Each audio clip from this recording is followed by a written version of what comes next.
février 2021. Bien le bonjour à tous et merci d'être sur STV. Basile Atanganakuna bientôt libre, c'est une question. Si on s'en tient à une directive attribuée au chef de l'État, l'ancien ministre de l'eau et de l'énergie devrait bénéficier de l'arrêt des poursuites. C'est du moins ce que révèle une correspondance adressée par le ministre d'État, secrétaire général de la présidence de la République au ministre d'État, ministre de la Justice, garde des Sceaux. Il faut cependant dire que depuis son apparition sur les réseaux sociaux, cette correspondance est au centre d'une vive polémique. Nous essaierons de comprendre pourquoi en entrée d'émission. Mouvement d'humeur des pensionnaires du centre de désarmement, de démobilisation et de réintégration de Boéa. Après leur descente dans la rue, le Premier ministre a ordonné le déblocage de 35 millions de francs CFA. Nous apprend en mutation pour la réinsertion de 70 ex-combattants grévistes. Avec nos invités, nous essaierons d'analyser l'impact de ce mouvement d'humeur sur les autres combattants encore en brousse. Et en seconde position, on s'intéressera à cette somme débloquée par Joseph John Gouté. Pour sortir de cette émission, on reviendra sur la visite de 6 jours du secrétaire d'État près le Saint-Siège au Cameroun. Le cardinal Pietro Parolin s'est pendant son séjour entretenu avec le chef de l'État et d'autres personnalités administratives et religieuses. Cette visite peut-elle repositionner l'Église catholique dans le processus de médiation et de paix? On parle de tous ces sujets avec vous. Denis Kobo, vous êtes journaliste, bonjour et merci d'être avec nous ce dimanche. Bonjour Léla et bonjour à tous ceux qui nous regardent aujourd'hui. Alors, vous avez regardé le match des Lions après-hier? Non, Eno a coupé le courant dans la zone où j'habite. Donc sinon, j'aurais regardé le match. Vous connaissez ma position. Je ne suis pas un amateur de football. Mais lorsque mon équipe gagne, je suis content. Mais ce n'est pas ma passion, le foot. La preuve, c'est que je ne suis jamais allé au stade un jour regarder ce match. J'aime bien plus à faire que d'aller m'asseoir 90 minutes, regarder un match, après braver les embouteillages, les cris, parfois des gens qui sont en joie pour rien. Mais l'équipe a perdu. Est-ce que l'élimination des Lions à ce stade de la compétition, est-ce que ça vous a surpris? Les Lions ont très bien joué à cette compétition. Moi, je ne suis pas pentecôtiste. Donc je ne crois qu'à ce qui relève de l'ordre du possible. On a eu une équipe dans un pays qui n'a pas de fédération. Vous savez qu'on n'a pas de fédération au sens réel du terme. On n'a pas de ligue professionnelle. On n'a pratiquement pas d'entraîneur. Quand on n'a pas de ligue, on n'a pas de championnat. Il n'y a pas de championnat. Dans ces conditions, vous avez une équipe qui parvient à faire le jeu que nos gars ont fait, et qui parvient à gagner des équipes qui ont des championnats. Quand on parle de RDC, vous savez qu'il y a un championnat. RDC, un vrai championnat. Les gens ont oublié que le Maroc a un championnat professionnel. Au sens où le Maroc aurait dû ne même pas compétir. Le Maroc a un championnat professionnel qui est du niveau, qui dépasse le niveau de certains pays européens aujourd'hui. À l'est de l'Europe, on va penser qu'on a un championnat qui dépasse celui du Maroc. Donc, ça permet quand même de regarder quelque chose de fondamentalement négatif chez les Camerounais. Ils ne veulent pas que le sport reste le sport. J'ai entendu Samuel Eto'o qui parlait aux joueurs, dit que si on nous gagne, c'est comme si quelqu'un était rentré chez vous, prendre votre femme et partir avec. La question était de savoir, nous avons des trophées de la CAN. On a gagné ça dans quel pays? Donc les gens nous on a gagné dans des pays et les gens n'ont pas perdu leurs épouses. Le match de foot n'est pas une affaire de vie ou de mort. C'est une compétition sportive et celui qui est le mieux préparé, on appelle celui qui est le plus fort. Le mieux préparé à qui la faute si le Cameroun n'a pas été suffisamment préparé? Pourquoi est-ce que vous voulez que je vous dise pourquoi il n'y a pas de fédération? Vous avez vu qu'un président d'Africa Foot qui était président le matin et le soir, lui-même, il a dit qu'il est président par intérim ici. Vous avez une ligue professionnelle qui n'existe pas. Vous voulez que ce soit les Camerounais qui organisent la compétition en lieu et place de la ligue professionnelle de football? Ensuite, on voit la une d'un journal respectable où j'ai travaillé, que le chef de l'État a fait la passe, il a désigné quelqu'un pour... Est-ce que le chef de l'État fait partie de la fédération? Le chef de l'État a dit que c'est elle qui organise les compétitions. On voit un désordre bien organisé, bien entretenu. Vous parlez certainement de la ligne de mutation de vendredi. Oui, ce n'est pas bon. Ce n'est pas bon, même pour l'image du foot, de dire que le président, même si le président l'a fait, il y a des choses qu'on fait souvent comme ça dans l'informel, mais ce n'est pas le président qui doit demander à ceux qui ont la charge du football de l'organiser. Ils doivent l'organiser même. Alors, merci Denis Kobo d'être avec nous ce dimanche. En face de vous, on reçoit Maître Roland Diowou. Il est avocat, il est également militant du MRC, le Mouvement pour la Renaissance du Cameroun. Bonjour Maître et merci d'avoir accepté notre invitation. Bonjour Madame Leila, bonjour à tout le panel et bonjour à vos téléspectateurs. Avec vous, on parle de la libération de Mamadou Mota. L'avez-vous rencontré depuis sa sortie de prison? Non, je n'ai pas encore eu l'occasion de Vous avez échangé au moins au téléphone avec lui? On a pu échanger à distance, mais bon, j'aurai l'occasion de le faire dans la semaine qui arrive. Je profite de l'occasion pour indiquer que nous avons affaire à une libération d'un prisonnier d'opinion. Quelqu'un qui est allé en prison simplement pour avoir osé marcher dans la rue pour exprimer son point de vue sur la marche de notre pays. Et à la suite de cela, il a fait l'objet d'une cabale orchestrée dans le but de le priver injustement de sa liberté. Et cela a duré 18 mois, cela a duré pratiquement 2 années. Et il n'est pas le seul dans cette situation. Il a été emprisonné avec d'autres Camerounais. D'autres Camerounais ont été emprisonnés après lui. Et il séjourne ces Camerounais-là aujourd'hui dans les diverses prisons du Cameroun. Il y en a qui sont à la prison centrale de Yaoundé à Kondengui. Est-ce que les marches dont vous parlez avaient reçu, je ne veux pas dire l'aval, mais bon... Je ne sais pas s'il faudra refaire ce débat sur l'autorisation ou l'aval, comme vous le dites vous-même. Encore qu'on n'est pas de la déclaration. Voilà, c'est pour ça que, comme c'est mon sujet d'entrée, je préfère ne pas gaspiller des éléments sur le faux débat sur l'aval ou pas qui aurait dû accompagner ces manifestations-là. Mais ce que je dois dire, c'est que même si on peut reprocher, dans le cas où ça existe, qu'il n'y a pas eu de déclaration, parce que la loi parle de déclaration, cela ne qualifie pas les infractions qu'on a vues ou qu'on voit encore, parce qu'on voit bien que les gens sont poursuivis pour hostilité contre la patrie. On voit des gens qui sont poursuivis pour insurrection. On voit des gens qui sont poursuivis pour beaucoup de choses qui relèvent de la sûreté de l'État, alors que la loi sur le maintien de l'ordre et la loi sur les manifestations publiques a bien précisé l'infraction qu'on encourt éventuellement lorsqu'on est impliqué dans une manifestation non déclarée. Et pas autorisée, mais non déclarée. Non déclarée. L'état d'esprit, je crois savoir que le vice-président Mamadou Mota est d'abord un roc. Je dois vous dire que quand vous avez eu l'occasion de lui rendre visite du temps où il était otage du régime, c'est vous qui veniez à sa rencontre avec un moral sous les talons, et vous trouvez quelqu'un qui est debout, qui d'ailleurs vous réconforte.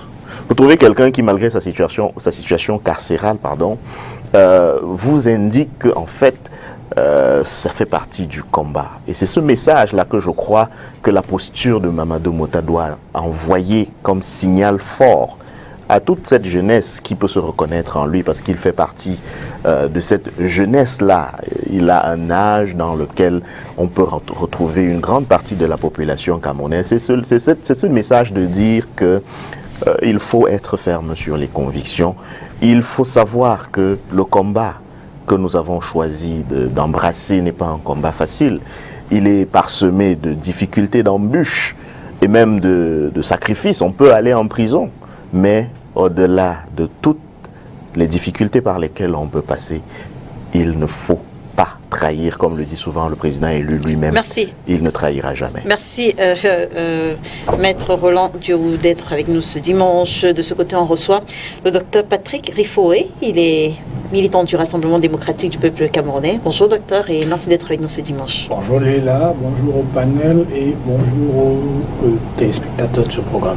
J'ai envie de vous demander quelle est l'actualité qui a le plus retenu votre attention cette semaine.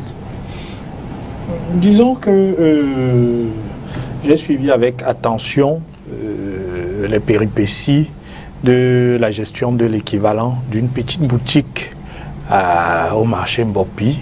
Je pense à l'opération Survival, qui est une opération dans laquelle le MRC, qui est devenu une sorte d'ONG maintenant, ils font aussi des rapports sur les droits de l'homme, a mobilisé 900 millions Donc, on nous avait indiqué que M. Christian Pendaikoka était un économiste de haut vol.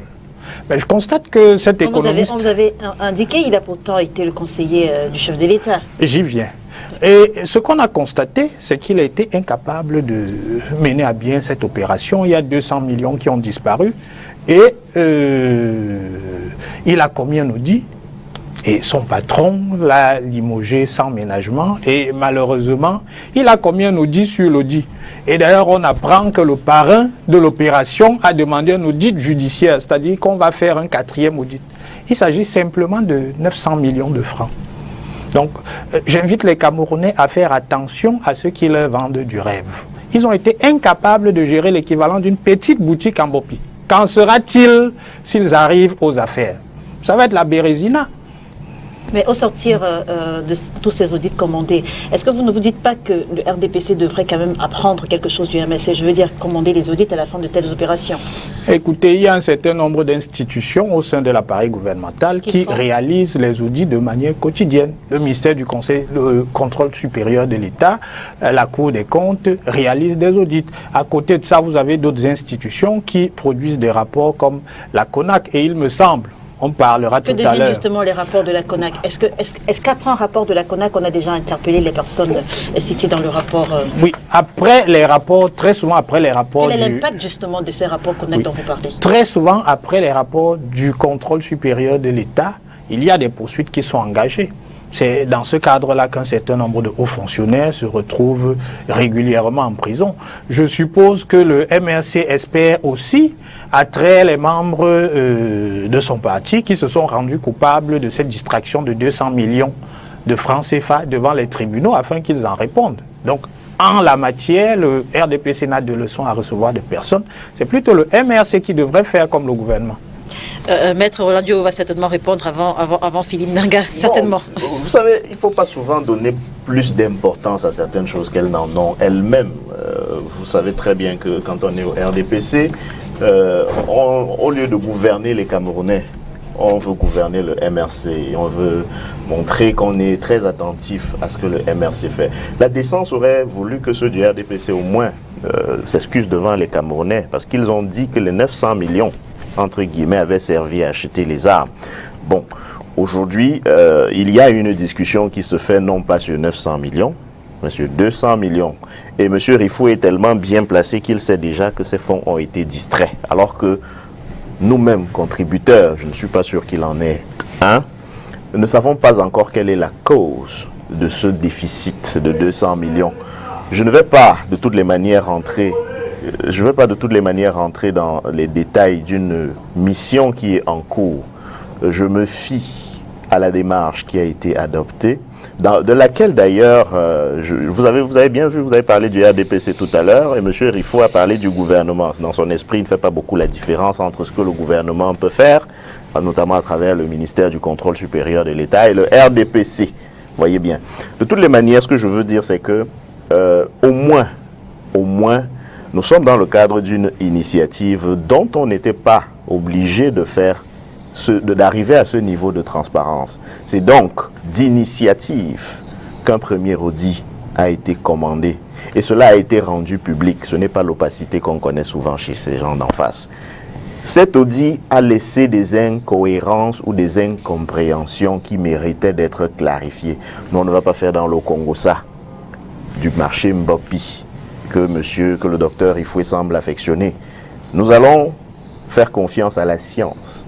Et la science nous dira, à travers ce second audit, il n'y en a pas 4, il y en a 2, ce second audit donc, qui est conduit par l'un des 4 cabinets les plus réputés au monde en la matière, nous saurons, je l'espère en tout cas, à la fin, qu'est-ce qui se passe ou qu'est-ce qui s'est passé. Et le président élu l'a lui-même dit dans son adresse que toutes les personnes qui, au terme de ce processus, seront convaincues d'avoir pris des libertés avec les contributions volontaires. Et ça, c'est quelque chose qu'il faut aussi rappeler. C'était du jamais vu au Cameroun. Si vous avez le souvenir d'une initiative comme celle-là, rappelez-moi. On a quand même eu des contributions avec Boko Haram à une époque.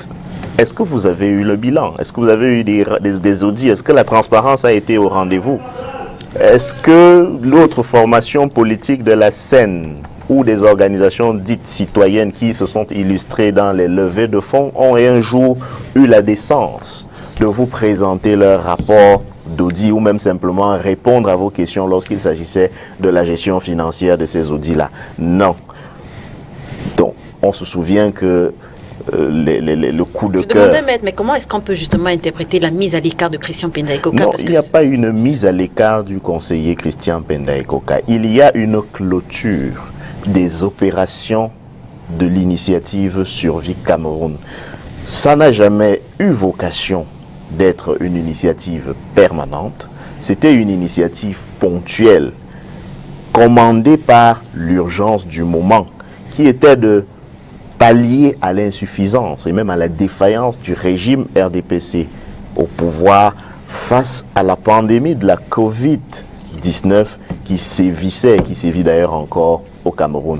L'initiative était ponctuelle, elle a mené un certain nombre d'opérations et à la fin de ces opérations menées, il est de bon ton que cette initiative soit clôturée, et c'est le terme qui a été utilisé, elle a été clôturée, les différentes parties prenantes, aussi bien les contributeurs et les contributrices, que celles et ceux qui se sont montrés volontaires pour assurer la gestion opérationnelle de cette initiative, ont été remerciés pour leur dévouement. Et maintenant, ce qu'il reste à faire pour la clôture définitive, on va dire clôture administrative de l'initiative, c'est de présenter un bilan. Nous nous donnons l'obligation de présenter un bilan sincère. Après, justement, que les institutions, notamment d'audit, puissent faire la lumière sur tous les points qui méritent d'être éclairés. Merci, maître. On reviendra avec vous. Juste une seconde. Permettez, on reviendra avec vous. On reviendra. Rappelez-lui que je répondais à ce qu'il a dit. Je vous promets qu'on reviendra avec vous. Mais tout d'abord, permettez au moins, messieurs, qu'on présente le quatrième invité, Philippe Nanga. Il est le coordonnateur de l'ONG Un Monde Avenir. Bonjour, monsieur Nanga. Et je vous vois tous sourire face à ce débat. Parce que je me demandais si on va arriver à moi. Bonjour et salut à tous les téléspectatrices et à tous les téléspectateurs qui nous regardent. Avec vous, on parle justement du nouveau rapport sur les droits humains produit par des organismes dont le vôtre, Un Monde Avenir, celui que vous coordonnez. Qu'est-ce qu'il faut retenir de ces 44 pages? Oui, c'est déjà important de dire que ce rapport a été produit par un groupe de travail dans le cadre de Stand Up for Cameroun, coordonné par Un Monde Avenir. Ce groupe de travail réunit des acteurs politiques, des acteurs associatifs et des leaders indépendants, des acteurs indépendants, donc des avocats. Et donc, ce rapport reprend un peu l'ensemble des productions des autres institutions qui travaillent sur la protection des droits de l'homme et aussi des recherches qui ont été faites par le groupe de travail. Et donc, on peut retenir globalement que la situation des droits de l'homme au Cameroun n'est pas reluisante du tout. On n'a pas évolué dans le bon sens. Ça, c'est la principale leçon qu'on peut avoir de cette production-là. On a vu qu'on a, sur la période de 2020, encore engrangé un peu plus de 1500 décès, personnes tuées sur l'ensemble du territoire national. On a recensé ce qu'on appelle des activités, des violences, n'est-ce pas, sur l'ensemble du territoire national, un peu plus d'1 millier de cas de violences dans notre territoire. On a recensé aussi un peu plus d'une vingtaine, n'est-ce pas, de violations des libertés d'association et de manifestation, des réunions. On a recensé des cas d'exécution extrajudiciaire dans notre pays, des détentions arbitraires. Voilà à peu près, si vous voulez, la fiche technique qu'on peut retenir de ce document, qui est quand même important à consulter, parce que nous avons fait un travail de recherche documentaire à travers les sites de plusieurs organisations crédibles. Nous avons fait un travail de recoupement d'informations pour nous assurer, n'est-ce pas, de la fiabilité des informations qui sont diffusées dans ce rapport. Il y a une équipe, n'est-ce pas, professionnelle qui travaille là-dessus pour s'assurer que les informations sont également fiables Et ce travail que nous avons commencé vise à donner aux acteurs de la matière pour pouvoir avoir des arguments, pour donner leur point de vue, leur position sur la situation exacte des droits de l'homme au Cameroun, parce que nous sommes partis aussi d'un constat selon lequel beaucoup d'acteurs manquaient de matière pour se prononcer sur les questions des droits de l'homme au Cameroun. Très souvent, quand des organisations internationales produisent un rapport, vous avez des débats dans les télévisions qui fusent, et donc vous avez des universitaires, des avocats, des juristes qui viennent sur des plateaux, vous disent « ouais, mais ça marche, c'est pas mauvais, c'est pas si grave que ça, c'est de l'imposture, c'est comment ils appellent ça, on veut déstabiliser le Cameroun et tout ça. » Et donc nous nous sommes dit, et souvent nous voyons des journalistes qui conduisent des panels, qui sont embarrassés sur les positions des uns et des autres. Donc ils sont pas, nous constatons qu'ils n'ont pas toujours les moyens de dire ça c'est vrai, ça c'est pas vrai, ça c'est juste, ça c'est pas juste. Et pour nous, n'est-ce pas, qui travaillons là-dessus, souvent ça nous donne des frissons de voir que vous avez des gens qui viennent vous dire non, on peut tuer, un État peut tuer, un gouvernement peut arrêter, un gouvernement peut vous détenir en prison comme il veut, un gouvernement peut, n'est-ce pas, vous interdire de faire ci ou ça. Et le journaliste, souvent, on voit qu'il ne réagit pas pour dire ça n'est pas vrai parce qu'il y a des instruments qui existent, parce que le Cameroun a ratifié tel instrument, parce que la Constitution du Cameroun dit ceci, et ça passe comme ça. Et l'opinion retient qu'en réalité, un gouvernement peut user de son pouvoir ou ses pouvoirs pour maltraiter, n'est-ce pas, les citoyens, pour imposer aux citoyens une façon de faire unique qui ne correspond pas, n'est-ce pas, à des façons de faire universelles qui sont donc le rapport qui a produit des résultats d'observation sur les droits de l'homme pour l'année 2020 a aussi produit des résultats sur les droits de l'homme pour le mois de janvier. Parce que nous entendons, ce groupe de travail entend produire tous les mois un état des lieux des droits de l'homme au Cameroun. Et c'est un engagement que nous avons pris. Ça va permettre à tous les acteurs d'avoir un état réel de ce qui se passe au Cameroun en matière de droits de l'homme. Ça veut dire que vous avez la logistique qu'il faut pour ça? Oui, nous avons tout au moins les moyens humains. Nous avons les moyens humains parce que c'est un groupe. Un monde à venir, vous savez, c'est déjà un travail que nous faisons. Il faut également des moyens financiers. Ben oui, justement. L'avantage avec notre initiative, c'est que c'est un groupe d'acteurs. Et donc, il y a une mutualisation des forces et des moyens. Donc, un monde à venir, évidemment, vous faites bien de relever qu'il y a une nécessité de moyens. Parce que si jusqu'ici, aucune organisation n'avait pu, n'est-ce pas, constituer un travail comme celui-là, parce que ça demande beaucoup de moyens. C'est justement parce que nous nous sommes rendus compte que ça demandait beaucoup de moyens qu'au sein de Stand Up for Cameroun, nous nous sommes dit, il y a des organisations à l'intérieur, n'est-ce pas, des acteurs à l'intérieur qui font ce travail. Et chacun produit son rapport. Pourquoi ne pas nous mettre ensemble pour produire un rapport unique? Ça nous éviterait justement de mobiliser chacun ses moyens et de produire un travail parcellaire. En dehors de Stand Up for Cameroun, quel autre organisme fait partie du groupe dont vous parlez? Bon, déjà, Stand Up for Cameroun, c'est plusieurs organisations, donc Un Monde à venir et d'autres, des formations politiques. Il y a une collaboration. Il y a une collaboration. Des formations politiques, enfin, des formations politiques proches du pouvoir dans tout cet assemblage-là. Ça risque d'être très compliqué d'avoir des formations politiques proches du pouvoir parce que la vocation, si vous voulez, de Stand Up for Cameroun, c'est de mobiliser des acteurs qui pensent qu'il y a une impérieuse nécessité de refondre les institutions du Cameroun à travers une transition politique. Donc vous comprenez qu'il y a très peu de partisans du pouvoir qui soient à l'aise, n'est-ce pas, de faire partie d'un groupe comme celui-là. Par contre, c'est un groupe ouvert. C'est un groupe ouvert qui étend ses activités à tout le monde, qui ouvre ses activités à tout le monde. Et c'est pour ça que ce groupe de travail collabore avec plusieurs autres organisations, n'est-ce pas, qui travaillent sur les droits de l'homme et est ouvert aussi aux avocats indépendants qui travaillent sur les D'accord. questions des droits de l'homme. Alors pourquoi ça ne reste pas un débat entre Maître Roland Diouf et le docteur Patrick Rifoué? Qu'est-ce que vous pensez de toute la polémique autour du rapport Survie Cameroun du MRC, rapidement?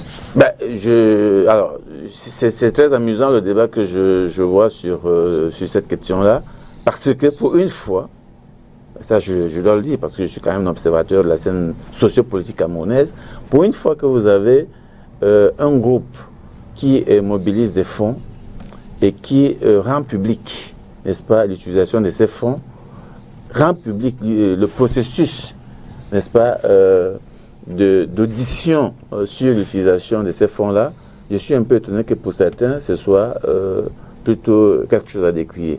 Non, je crois que les Camerounais devraient finalement réaliser que quand on a mobilisé des fonds, on a le devoir, c'est pas un loisir, c'est pas quand on veut, on a l'obligation, n'est-ce pas, de rendre compte, n'est-ce pas, de ce qu'on a fait des biens collectés chez des personnes. Et c'est ce qui est en train de se passer. Aujourd'hui, j'observe que, de mémoire, je n'ai pas vu d'autres acteurs, n'est-ce pas, produire les documents qui sont mis à la disposition du public, parce que les responsables de ce groupe-là de Survie Cameroun, je ne pense pas qu'ils avaient l'obligation, n'est-ce pas, de rendre public les rapports d'audit. Ils auraient pu constituer la liste des donateurs et travailler dans le cadre de la liste des donateurs, exclusivement. C'est-à-dire que seuls les donateurs auraient pu exiger d'avoir accès aux informations. Mais ils ont décidé de rendre public, au-delà, n'est-ce pas, des donateurs, de ce qui se passe. Et moi, vraiment, je regarde ça avec beaucoup d'attention. Je suis agréablement, j'allais dire, surpris de voir que des Camerounais sont capables d'une telle transparence. C'est-à-dire que vous avez des gens qui font un audit, qui est un audit interne, parce qu'un monde d'avenir produit son audit, et nous le rendons public seulement à nos membres. Seuls nos membres ont accès au rapport d'audit d'un monde d'avenir et nos donateurs. Mais là, on voit qu'il y a un groupe qui met à la disposition de tout le public son rapport d'audit et même des difficultés qu'ils ont, n'est-ce pas, à obtenir des résultats fiables. Ça veut dire qu'ils auraient pu faire autrement. On se connaît au Cameroun, ils auraient pu faire autrement. Personne n'aurait su qu'il y a un gap entre les chiffres collectés et les chiffres dépensés. Personne n'aurait été au courant. Mais ils ont choisi de rendre compte et ils ont pris l'option de rendre compte jusqu'à la fin pour que tous les Camerounais comprennent qu'est-ce qui s'est passé et éventuellement de sanctionner. Vous savez très bien que vous avez fait allusion à des fonds qui ont été mobilisés par des Camerounais, par le gouvernement du Cameroun. Il y a la Coupe du Monde de 90, on n'a jamais eu des résultats. On n'a jamais eu des résultats de ça. On nous a dit que l'argent était entre Paris et quelque chose. Jusqu'aujourd'hui, c'est comme une blague. Mais c'est des millions de francs qui ont été mobilisés. On a vu avec Boko Haram, on a mobilisé beaucoup d'argent. Vous n'avez pas de rapport là-dessus. C'est des fonds publics, c'est des citoyens qui ont cotisé. Vous avez, sur la crise anglophone, il y a eu de l'argent collecté là-dessus. Je ne veux pas parler, n'est-ce pas, des budgets d'investissement public qui nous concernent, parce que c'est notre argent. Tout ce qu'on a mobilisé pour construire ce qu'ils appellent les grandes réalisations, les grandes infrastructures, les stades de football et autres, ben c'est l'argent des Camerounais. Et quand on voit qu'on est capable de vous dire on a acheté un sac de ciment à 16 000 francs et que ça passe comme ça, vous n'avez pas de résultats, n'est-ce pas, de ça, vous vous inquiétez quand même. C'est la mercuriale? Non, ce n'est pas une question de mercuriale, vous vous inquiétez quand même parce que aucun responsable ne vient vous expliquer, jusqu'ici ne vient vous expliquer pourquoi cette mercuriale est comme ça. Vous comprenez? Il faut qu'un responsable vienne vous expliquer pourquoi la mercuriale prévoit qu'un sac qui coûte 4 000 francs soit, n'est-ce pas, acheté par d'autres personnes à 16 000 francs. Denis Kobo, sur le rapport de Survie Cameroun, on en a parlé la semaine dernière, mais vous n'étiez pas là. Peut-être que c'est l'occasion de dire un mot sur ce rapport qui suscite de vives polémiques sur les réseaux sociaux. Alors, moi, vous savez que j'ai quand même l'avantage de la liberté de penser. Si moi j'étais organisateur de débat, je n'aurais jamais mis cette question-là en public. Parce que nous connaissons comment est-ce que l'opération a été lancée. ce qui a été dit du lancement, de l'indépendance de l'organisme qui collecte, de la destination des fonds. Et à la fin, on voit des acteurs qui se voulaient détacher de l'opération, qui interviennent. Et parce que la presse a peur de l'opinion aujourd'hui, puisque c'est l'opinion qui gère la presse, vous n'avez pas posé suffisamment de questions aux auteurs de l'opération.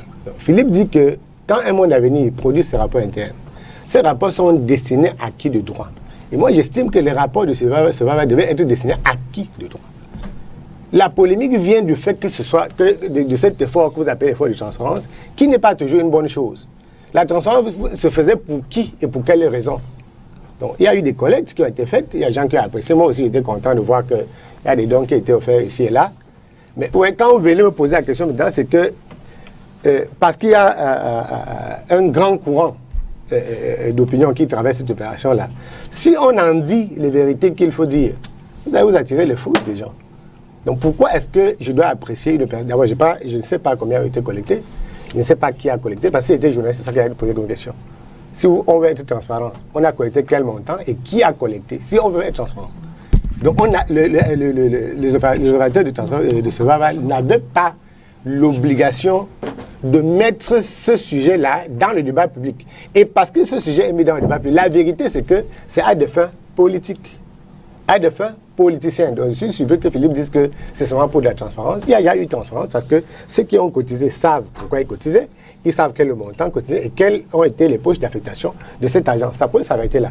Si on remet ça sur le champ public et que ça fasse la une de tous les journaux, ça devient une affaire politique. Et vous savez que tous les journaux n'en ont pas parlé cette semaine, Denis Kobo. Parce que les journaux ont chacun des centres d'intérêt. Quand ça devient une affaire politique, vous n'espérez pas que les gens fassent un cadeau au MRC. Parce que c'est l'occasion. Quand la politique, c'est quoi la politique? Chez nous, c'est la politique, elle est politicienne. La politique politicienne, à ne pas confondre avec... puisque c'était une opération que le MRC a voulu détacher de l'organisation politique. Pourquoi est-ce que ça revient en politique? Même la communication du professeur Kamto, pour moi, a été malvenue. Parce qu'il a voulu que cette opération-là soit en dehors de son parti. Il aurait pu faire en sorte que jusqu'au bout, ça reste en dehors du MRC.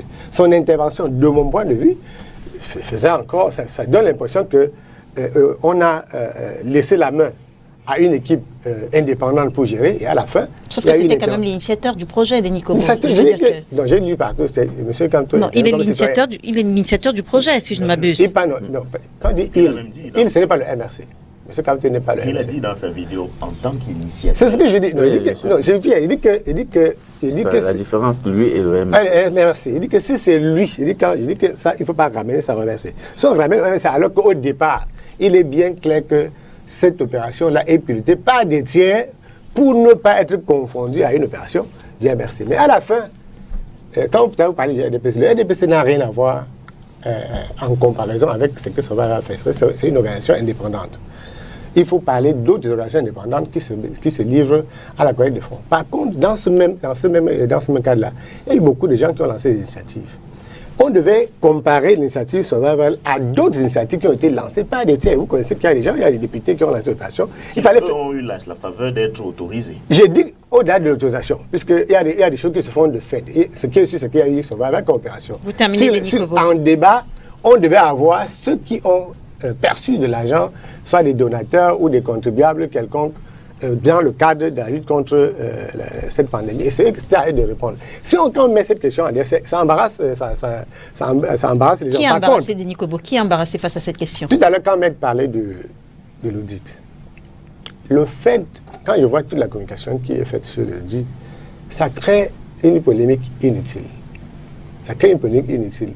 Même la nature du cabinet d'audit, qu'il soit le meilleur cabinet d'audit du monde, un cabinet d'audit signifie que c'est un cabinet indépendant qui opère selon les canons d'un métier. Donc, s'il y a 1000 cabinets d'audit au monde agréés, les 1000 cabinets, n'importe lequel des 1000 cabinets peut conduire un audit. Donc, dire que c'est le plus grand cabinet du monde participatif d'une volonté de politiser l'opération. C'est une opération qui, pour moi, était humanitaire. Il faut qu'elle reste une opération humanitaire et qu'elle ne charrie pas. Est-ce qu'à travers cette phrase, justement, le professeur Kamto ne répondait pas à ceux qui, sur les réseaux sociaux, ont estimé que le premier cabinet choisi pouvait avoir des accointances avec... parce que le premier cabinet, si on venait dans une opération... premier cabinet sous choisi. Peut-être le but était justement de montrer l'indépendance de NCS. Non, c'est pas ça le but. Le but final, c'était qu'on a lancé Survival pour aider à lutter contre la pandémie de Covid-19. Le but, c'est si on évalue sur les actions de cette organisation-là. Ce qui peut arriver dans le processus de gestion des fonds peut se gérer autrement. Ce n'est pas ça qui a... L'essentiel, ce n'était pas qu'on vienne à la fin dire que le plus grand cabinet du monde a mené une audit. C'était de voir que cette opération a... Moi, je ne suis pas partisan ou sympathisant de MRC, mais ça ne me posait aucun problème de voir qu'il y a une initiative qui tend à soulager les peines des gens.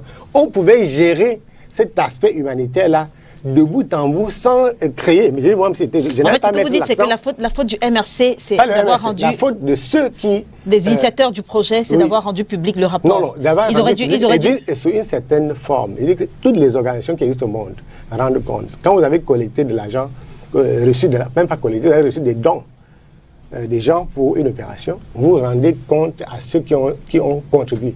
Il n'y a aucune obligation, bien sûr, il n'y a aucune obligation à rendre compte à quelqu'un qui a passé. Les critiques ne viennent généralement pas. Je n'ai pas vu un contributeur dire j'ai donné 500 000 et je ne vois pas quelle utilisation. Les gens qui en parlent, c'est des gens comme moi. Ils n'ont pas. Moi, je n'ai pas contribué. Allez, docteur, il faut et on sort de ce sujet d'entrée. Ok.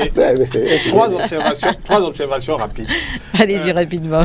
Maître Diéou a indiqué tout à l'heure que Maurice Kamto a clôturé l'opération qu'il a initié et qu'il va y avoir la clôture de la clôture. Autrement dit, l'opération n'est pas encore clôturée. Mais avant que l'opération ne soit clôturée, Penda et Coca est déjà mis de côté. On appelle ça simplement, en français facile, un limogeage. Deuxième chose, comment est-ce que Ernst & Young a été recruté de gré à gré? Donc, en fait, Maurice Kamto, depuis quelques années, il préparait le gré à gré dans l'attribution de ce contrat d'audit et il nous en parlait comme modalité de dévolution successoriale à Etoudi. Donc, ce n'est pas sérieux. Dernière chose, on prétend qu'il n'y aurait pas de rapport entre SSI et le MRC. Mais le régional Europe du MRC, il a été suspendu. Pourquoi ? Au moment où les accusations sur la disparition de ces fonds sont apparues dans l'espace public, c'est à ce moment-là qu'il a été suspendu par Maurice Kamto, dans le MRC, pas dans l'opération Survival. Allez-y comprendre quelque chose. Je terminerai simplement en disant ceci. Lorsque vous faites un appel à la générosité publique, vous avez une obligation de rendre compte parce que ces fonds que vous avez collectés sont supposés être des fonds publics. Et dans le cas de Suivi Cameroun, il s'agit de fonds publics. Maurice Kamto ne doit pas seulement rendre compte aux donateurs, il doit rendre compte à la population camerounaise. Je suis très, très amusé quand j'entends certaines personnes réagir. D'abord, première chose, qui sont ceux qui font l'amalgame entre justement le MRC et l'opération Suivi Cameroun? C'est ceux qui, dès le départ, avaient intérêt à ce que cette opération ne voit pas le jour. Nous n'avons, en tout cas moi quand j'en parle parce qu'on me pose la question. J'en parle parce qu'on voit que je suis militant du MRC, on se croit obligé de me demander ce que je pense de l'opération Suivi Cameroun. Quand bien même j'ai dit que n'étant pas de la communication du Suivi Cameroun, je dis ce que j'en pense, ça réussit quand même à permettre à certaines personnes comme M. Rifoué d'estimer qu'il y a mélange des choses. Oui, mais écoutez, personne n'a jamais remis en cause le fait que le professeur Maurice Kamto était l'initiateur de l'opération Suivi Cameroun. De la même manière que l'Église catholique peut être l'initiateur des écoles ou des hôpitaux catholiques. On ne demande jamais à celui qui va dans une école catholique ou dans un hôpital catholique s'il fait le chapelet le matin. On soulage ses peines. Maintenant, s'il choisit d'être musulman, protestant, etc., c'est comme choisir de recevoir un gel hydroalcoolique de Suivi Cameroun et être quand même militant du RDPC. Je crois que M. Rifoué a quand même pu recevoir déjà des cachinets ou des gels. S'il ne l'a pas fait, je me porte fort de lui offrir un peu sur ce que moi-même j'ai reçu de cette initiative-là. Donc, le fait d'être initiateur, c'est une chose. On est initiateur d'une action humanitaire. Et l'initiateur de l'action humanitaire dont s'agit s'appelle Maurice Kamto. Cela n'est pas un secret. Parmi les personnes bénévoles, les humanitaires qui se sont mis au service de cette initiative, il y a des militants du MRC. Il y en a beaucoup. sauf qu'ils n'agissaient pas en cette qualité-là, comme des militants du MRC. Sauf qu'aujourd'hui, on reproche cela aux Camerounais. C'est-à-dire qu'on n'a pas vu des gens se Le docteur mobiliser. Ifo a quand même posé une question, la suspension du responsable Europe. Le docteur Ifo parle des choses qu'il maîtrise peu. À moins qu'il soit désormais devenu militant du MRC, il faut qu'il nous dise s'il a la certitude que les raisons de la suspension du régional Europe sont liées à ses activités au sein de Survie Cameroun. Deux choses peuvent arriver en même temps sans avoir forcément les mêmes fondements, monsieur très cher docteur Ifoué. De toutes les manières, je ne vais pas rajouter à une polémique qui est artificiellement gonflée par tous ceux-là même qui ne sont pas contents qu'on ait pu soulager les souffrances des Camerounais, mais qui sont promptes à indiquer que lorsqu'on collecte de l'argent, ça devient de l'argent public et on doit rendre compte. D'accord, monsieur Rifoué, mais vous ne prêchez pas par l'exemple que vous nous reprochez. Et par ailleurs, l'initiative est d'une personne privée. Quand vous mettez le carburant dans votre voiture, vous passez un appel d'offres pour choisir la station-service dans laquelle vous allez consommer. Pourquoi, quand il s'agit de désigner un cabinet d'audit, et M. Philippe Nangala dit tout à l'heure, on aurait pu se passer de donner cette information-là au public. Mais on l'a donné simplement parce que il y a un premier problème qui a surgi du premier audit. On ne pouvait pas faire un deuxième audit sans régler le premier problème. Et je suis d'accord avec Denis Kwebo quand il dit que s'il y a 1000 cabinets agréés pour faire l'audit, les 1000 sont compétents. Ça n'empêche pas que parmi les 1000 qui sont compétents, certains peuvent se tromper.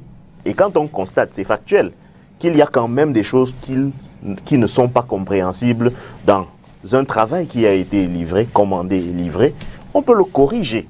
Merci. Et je termine simplement en vous indiquant, peut-être qu'on en parlera peut-être plus lorsqu'on abordera la question de l'éventualité de la mise hors de cause de M. Atanganakuna. On verra si ceux qui s'érigent aujourd'hui en donneurs de leçons vis-à-vis de l'initiative Survie Cameroun du professeur Maurice Kamto ont quand même brillé par l'exemplarité. Basile Atanganakuna, bientôt libre, c'est une question. La présidence a autorisé un arrêt des poursuites contre l'ancien ministre incarcéré depuis mars 2018 dans le cadre de l'opération Épervier. On va commencer par vous, docteur Ifoué. Comment interprétez-vous le contenu de la correspondance du SGPR adressée au Minjustice? La première chose qu'il faut indiquer, c'est que cette correspondance n'est pas authentifiée. Le gouvernement ne s'est pas exprimé là-dessus, donc je reste prudent.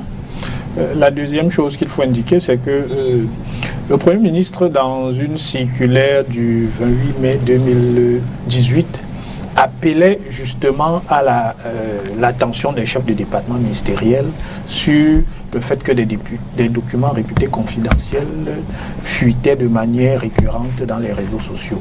Et il indiquait que les différents responsables gouvernementaux devaient veiller au respect de l'obligation de discrétion professionnelle incombant aux agents publics sous leur responsabilité. Il indiquait également qu'il devait veiller au respect scrupuleux des textes en vigueur en matière de gestion des documents de l'État.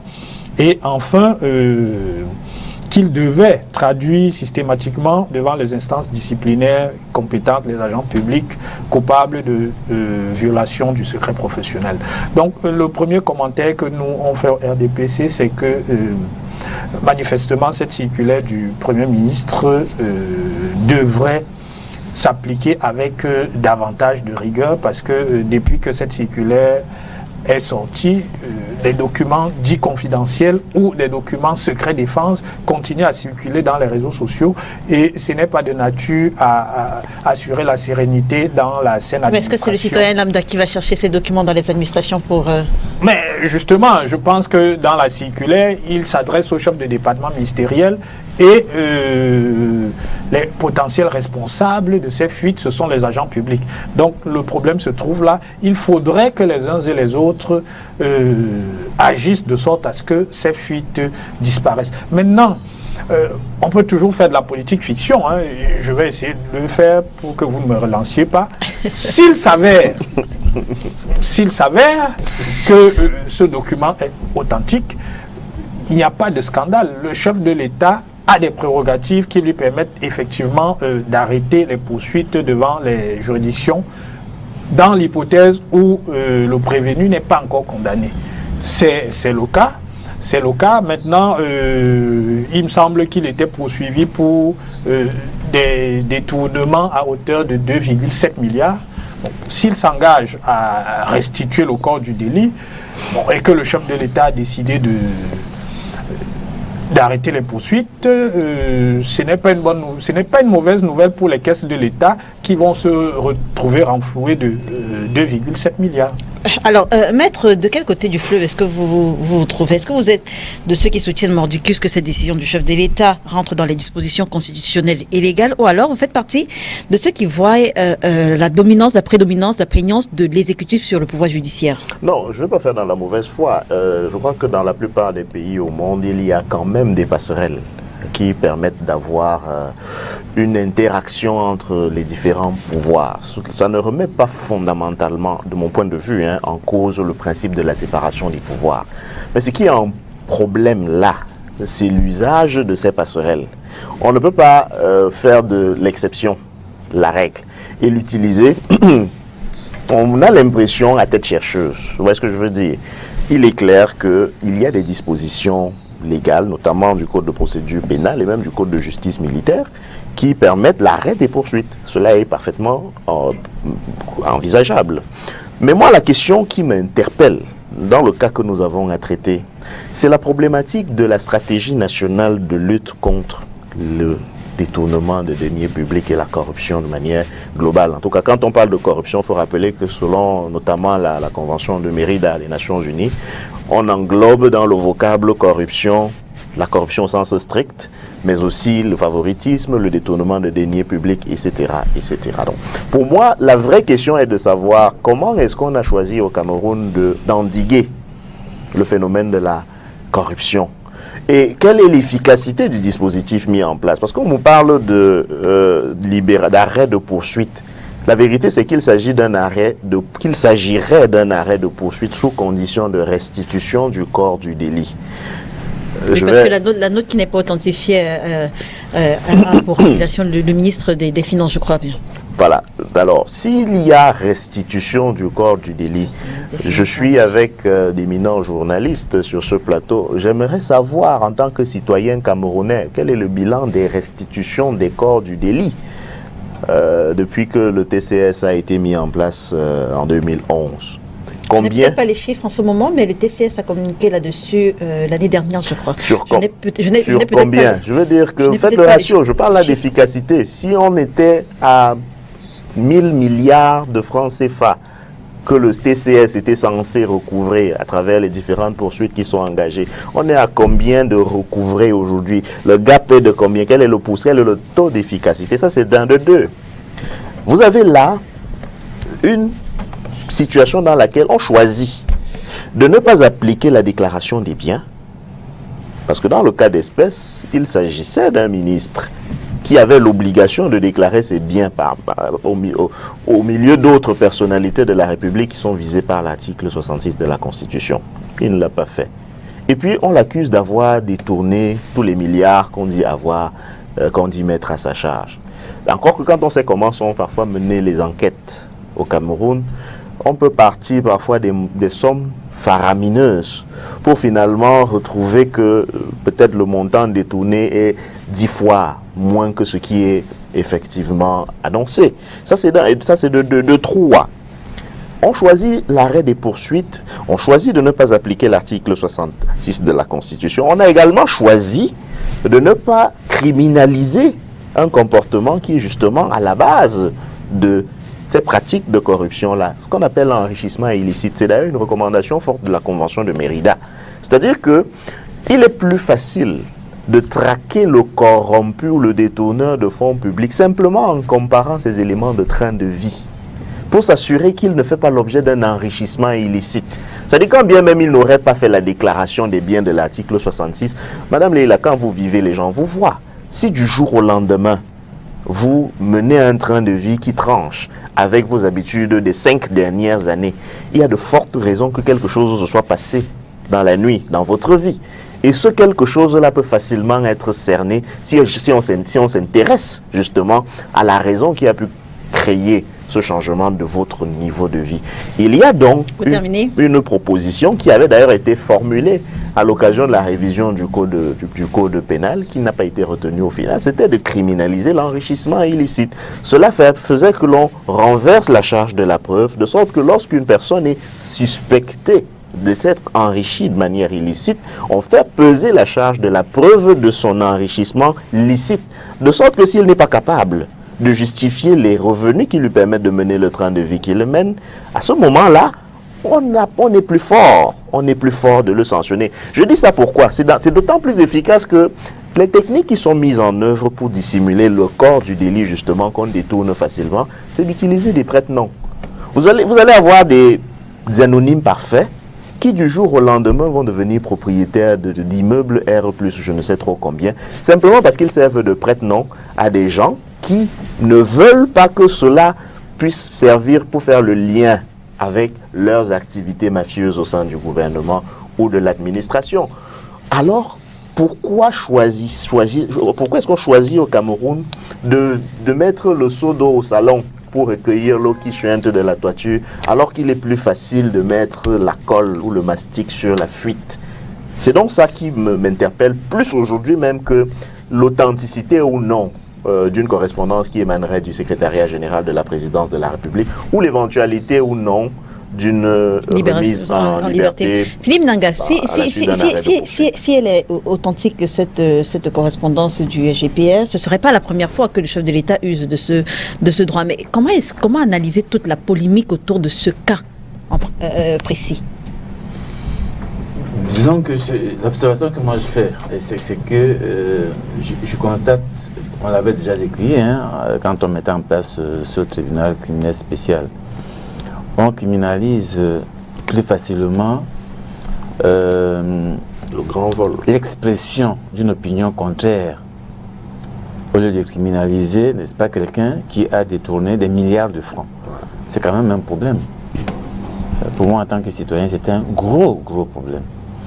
Quelqu'un qui a posé un acte qui a directement affecté la vie des millions de Camerounais à travers ces détournements, parce que quand vous avez détourné 1 milliard de francs, argent destiné peut-être à construire des hôpitaux, des routes ou d'autres choses, quand on sait que combien l'eau est rare dans ce pays, de l'énergie, et que on pense que la sanction dont vous avez droit, c'est simplement de rembourser l'argent détourné.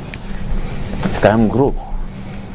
Et que, parallèlement, parce que vous avez une opinion contraire à celle des gouvernants, parce que vous avez eu l'intention d'exprimer votre opinion, parce que je connais beaucoup de Camerounais qui sont sortis un jour avec l'intention, ils n'ont pas marché, ils avaient l'intention de marcher. Il y en a qui ne sont même pas sortis. Et qui ont été, oui, effectivement, il y en a qui ne sont même pas sortis, qui ont allé choper chez eux et qui sont en prison aujourd'hui. Ça me pose quand même un problème. Vous avez 4 jeunes de stand-up au Cameroun qui étaient à réunion ordinaire de stand-up le vendredi en noir et qui, après la réunion, rentraient chez eux tranquillement. Ils n'avaient jamais rien fait du tout. Ils n'avaient aucune intention après. Et qui ont été récupérés par un pick-up de la gendarmerie. Plusieurs jours, on les a cherchés. Et ça fait 6 mois bientôt que ces jeunes sont à la prison de New Bell. On les accuse pour tentative d'insurrection, des choses bizarres. Ils n'avaient jamais fait une réunion secrète, non. C'est une réunion ordinaire de stand-up au Cameroun. La responsable du lieu où il y avait réunion, donc Madame Kawala, est allée se présenter chez les autorités pour dire la réunion, c'est moi qui ai organisé la réunion, c'était chez moi. S'il y a un problème, si la réunion pose un problème, théoriquement, c'est moi la responsable qui devrait être arrêtée. On lui a dit non, vous n'y êtes pour rien. Elle a interrogé tous les responsables de la région, aucune réponse. Elle est allée voir le MINAT, aucune réponse. La dernière rencontre, c'était avec le MINDEF, qui a demandé à ce qu'on lui fasse un rapport là-dessus. Mais ça fait 6 mois, ces gamins sont en prison à New Bell. Ils n'ont jamais rien fait. Je vous dis, jamais rien fait. Vous avez un monsieur qui empêche à des Camerounais d'accéder à un bien utile, essentiel, indispensable, l'eau. Vous savez combien nous manquons de l'eau dans ce pays? Je suis souvent choqué de voir des collègues de la société civile qui recherchent des financements pour construire des puits d'eau au Cameroun. Je leur dis, est-ce que vraiment vous pensez que c'est la bonne attitude? on devrait plutôt se mobiliser pour exiger du Cameroun, des gouvernants camerounais qui mettent à la disposition des Camerounais de l'eau, parce qu'on a les moyens naturels pour avoir de l'eau, tout le monde. Donc, je crois que c'est pas le fait que le président ait pris la décision. Non, le maître l'a dit, il y a des prérogatives là-dessus. Mais je crois qu'il y a un problème à penser que vous pouvez détourner des milliards de francs et la seule sanction dont vous avez le droit, c'est de rembourser ce dont vous avez détourné. En fait, Philippe Nanga souligne la portée morale et éthique de ce cas précis, Basile Atangana-Kouna Denis Kobo. Bon, je ne vais pas vous dire que la presse participe à... la presse, l'institution, participe à la construction de quelque chose de fondamentalement destructeur pour les Camerounais. Il y a un courrier que moi je travaille avec les documents qui fuitent. C'est-à-dire que mon travail, ce serait de savoir ici et de faire ce boulot-là. J'ai été entendu il y a de ça quelques mois par les autorités judiciaires pour avoir publié un document sur Michel Fosso. Je vais vous poser des questions simples. C'est demande aux gens où se trouve l'ancien directeur général de la Camer. Il est où? Il avait été évacué pour, c'est pas un pays qu'on appelle le Maroc. Est-ce qu'il est au Maroc, dans un hôpital? S'il n'y est pas, il est où? Si on n'en parle pas, c'est qu'une grande partie de la presse est acquise à cette cause. La presse aurait pu dire aux Camerounais où se trouve cette personne qui a été évacuée sanitaire et qui se trouve peut-être plus dans un hôpital. Le Premier ministre Inoni a été évacué apparemment aussi. Pour quel hôpital? Est-ce qu'il est dans un hôpital? S'il n'est pas dans un hôpital, pourquoi est-ce que nous qui voulons la transparence, on n'en parle pas? Pourquoi les Camerounais qui disent vouloir le changement ne se demandent pas où sont ces personnes censées être évacuées sanitaires et qui se la coulent douce peut-être quelque part? Moi, je parle sous le contrôle de ma propre personne. Et lorsque le courrier sort, au lieu qu'on se pose la question sur l'authenticité, là, tout le monde sait pourquoi le courrier est sorti. Le courrier est sorti peut-être parce que pour les besoins de la cause. Et si on ne structure pas le débat public au Cameroun pour qu'il soit constructif, alors on va parler comme on a parlé depuis, il y en a qui comptent les années, ça fait 38 ans qu'on parle pour Paul Biya. Je crois que les autres avaient parlé pendant 22 ans pour Aïdjo, y compris en prenant le chemin de l'exil. Quand Philippe parle, de ceux qui sont allés en prison, ce sont les, on peut appeler ça, finalement, les Camerounais, on passe tout ça en perte et profit. Jamais ça dérange quand ça nous concerne. Quand ça ne nous concerne pas, ça ne dérange pas. Donc, le débat sur, vous parlez tout à l'heure de l'enrichissement illicite. Beaucoup de gens ne veulent pas du débat sur l'enrichissement illicite parce que presque, j'ai failli dire presque tout le monde en profite. Si on pose le... Oui, presque tout le monde en profite. Presque tout le monde en profite. Si tout le monde en profitait, je suis en train de répondre indirectement à la question qui m'est posée. Il se trouve que lorsque un cas comme celui de Tangakuna bloque ceux qui veulent faire bouger le cocotier, c'est ses coups. Et un courrier se retrouve dans la rue. Lorsqu'il avait été entendu, j'ai expliqué, parce que j'ai expliqué à ceux-là que je bénéficiais en tant que journaliste, nous tous on bénéficie de la franchise professionnelle. Sous la franchise professionnelle, un journaliste peut avoir accès à un document qui n'est pas censé se retrouver chez les gens. Et en tout état de cause, il ne serait que complice de quelque chose. Il ne serait que complice de quelque chose. Parce qu'il y a la personne qui a saisi le courrier, qui l'a signé, qui l'a transféré à l'autre, qui l'a reçu. Qui est auteur. Donc, nous, on se retrouve et bénéficiant de la franchise. Un document ne doit pas se retrouver dans la rue, mais il peut se retrouver dans Vous terminez, Denis Kobo. Sauf que, qu'est-ce que nous en faisons? Nous en faisons exactement ce que ceux qui ont organisé la fuite veulent faire. Nous faisons de ce courrier ce qu'ils voulaient qu'on mette ce débat pour que peut-être si les institutions n'ont pas été respectées ou répercutées, que peut-être l'information remonte à la personne qui a. Et nous oublions de dire que chaque jour au Cameroun, il y a plein de gens qui bénéficient de cette même disposition-là, chaque jour. Sauf que c'est quand même curieux et embêtant que le courrier qui concerne Atangakuna circule. Je vais vous dire quelque chose parce que je pour sortir. C'est important, c'est qu'on va, il ne faut pas que, si on reste sur Atangakuna, on n'aura pas posé le problème. Il y en a qui ont été au début de l'opération épervier, avant l'opération épervier. Je crois que j'ai à ce moment-là, avec d'autres journalistes, on a travaillé sur ces questions avant le déclenchement de l'opération, avant les premières interpellations. le président avait demandé à l'époque que les comptes soient faits, qu'une liste de voleurs soit dressée. Quand on a dressé cette liste de voleurs, le premier voleur a été fait protecteur de voleurs. Le premier voleur sur la liste qui avait été transmise au président de la République. Il a été... Vous avez appris qu'il y a 52 milliards qui ont disparu dans une banque ici. La presse, on a mis ma tête à mort. Les journalistes ont mis ma tête à mort. Quand ils disent ça, ce n'est pas une blague. Ils ont voulu que je sois éliminé physiquement parce que j'ai parlé de l'affaire de la BICEC. Pourquoi est-ce que la presse n'en parle plus? Vous savez que les gens qui ont envoyé l'argent de la BICEC sont ici chez nous, sont même sur certains plateaux de télévision. Oui, certains journalistes ont bénéficié de cet argent. Personne n'en parle. Pourquoi est-ce que vous voulez qu'on parle? Vous parlez de 2,5 milliards de cas on doit remettre là. Mais il y a 52 milliards qui ont été distraits ici par des Camerounais qui vivent là, il y en a même qui peuvent vous donner des leçons en public. Donc, tout ce que nous faisons là contribue, j'ai souvent dit, à abrutir les Camerounais.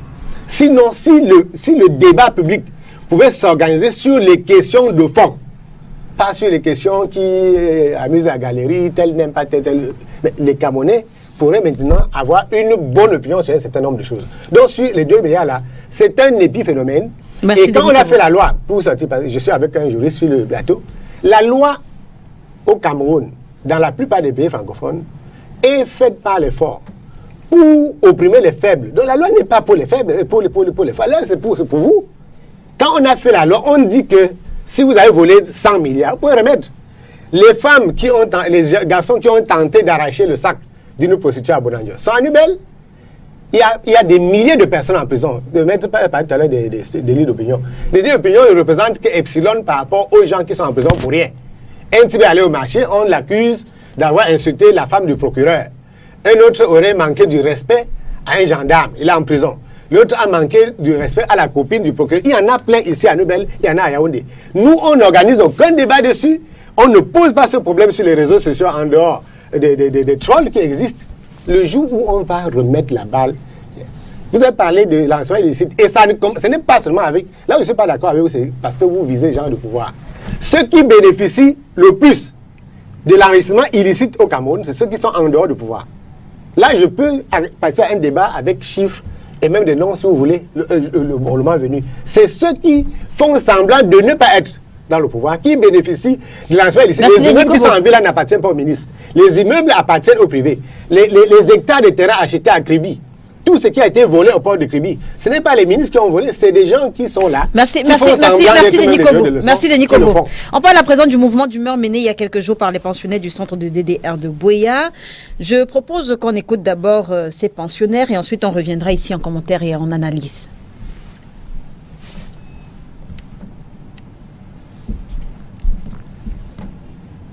Why would the strike to say really wrong for you? But the more we tell you say move there, wrong for the month, no one move free. And the promise we say the move free for 7 months, 6-7 months, you don't pass. Don't be 1 year or months, no one move free. And I want to see a strike the beat today so because don't stay over long. People don't be for more than a year, people be more than 1 year, 6 months, and 1 year, 8 months, no come out. So it's not crying now. So I cry now and say we want go, one come out, go strong for life, of me for life. We don't be for years so, for year we make life for year. They are away from the outside, they cry. So they so when they get us to give them. So we are put because woman don't live free. I think that is suffer outside. We are cry that so. Okay, thank you. D'humeur. Moi, je crois que ce sont les conséquences de la charrue avant les bœufs. On a voulu démobiliser sans prévoir d'abord suffisamment de conditions pour s'assurer du succès de cette opération.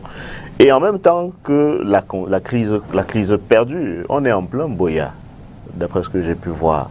Et en plein Buea, vous avez des ex-combattants, entre guillemets, qui n'en peuvent plus de vivre dans les camps de démobilisation et de réinsertion. Moi, je crois que c'est parce qu'on n'a pas voulu vraiment prendre... Denis Kobo parlait tout à l'heure de questions de fond. On a l'habitude de faire de la cosmétique. On a vu que quand il y a des crises à des endroits, on fait de la démobilisation, on fait de la réinsertion, etc. Mais est-ce qu'on a pris la peine de vraiment penser cette opération? Est-ce que Au-delà, j'ai même envie de me poser une question d'éthique. Il y a des personnes dans les prisons du Cameroun qui sont soupçonnées d'avoir eu un propos séparatiste. Ils sont poursuivis pour terrorisme, etc. Ils sont même simplement suspectés d'avoir dit cela. Et ils attendent dans les prisons que leur jugement ait lieu. Dans le même temps, on a d'autres personnes qui, pour avoir dit oui, bon, moi je crois que je dois arrêter ci ou ça, sans qu'on ne soit même sûr que c'est un ex-combattant, on a créé un camp pour lui. Peut-être qu'on lui a promis qu'il aurait un accompagnement même financier, etc. Et le temps passe, rien ne se passe. Le témoignage qu'on entend, c'est quelqu'un qui dit qu'il a de la famille, les gens se plaignent, des gens souffrent. Lui, il va aller se débrouiller, il va aller se battre pour essayer de vivre sa vie. Moi, je crois qu'il faut vraiment qu'on arrête de faire de la cosmétique dans ce pays.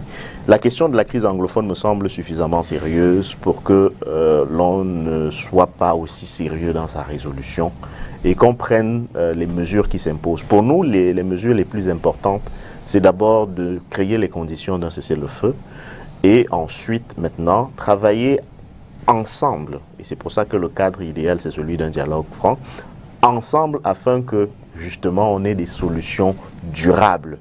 Il faut que la vie reprenne. Il faut que les activités économiques reprennent dans ces zones-là. On n'aura pas besoin des camps de démobilisation. Docteur Ifoy, est-ce qu'il y a un risque que cette grogne arrive à compromettre le succès de l'opération telle que pensée par les pouvoirs publics? Ce qu'il faut indiquer simplement aux Camerounais, c'est que, rendu à ce jour, on a près de 1000 combattants qui ont déjà bénéficié de ce programme.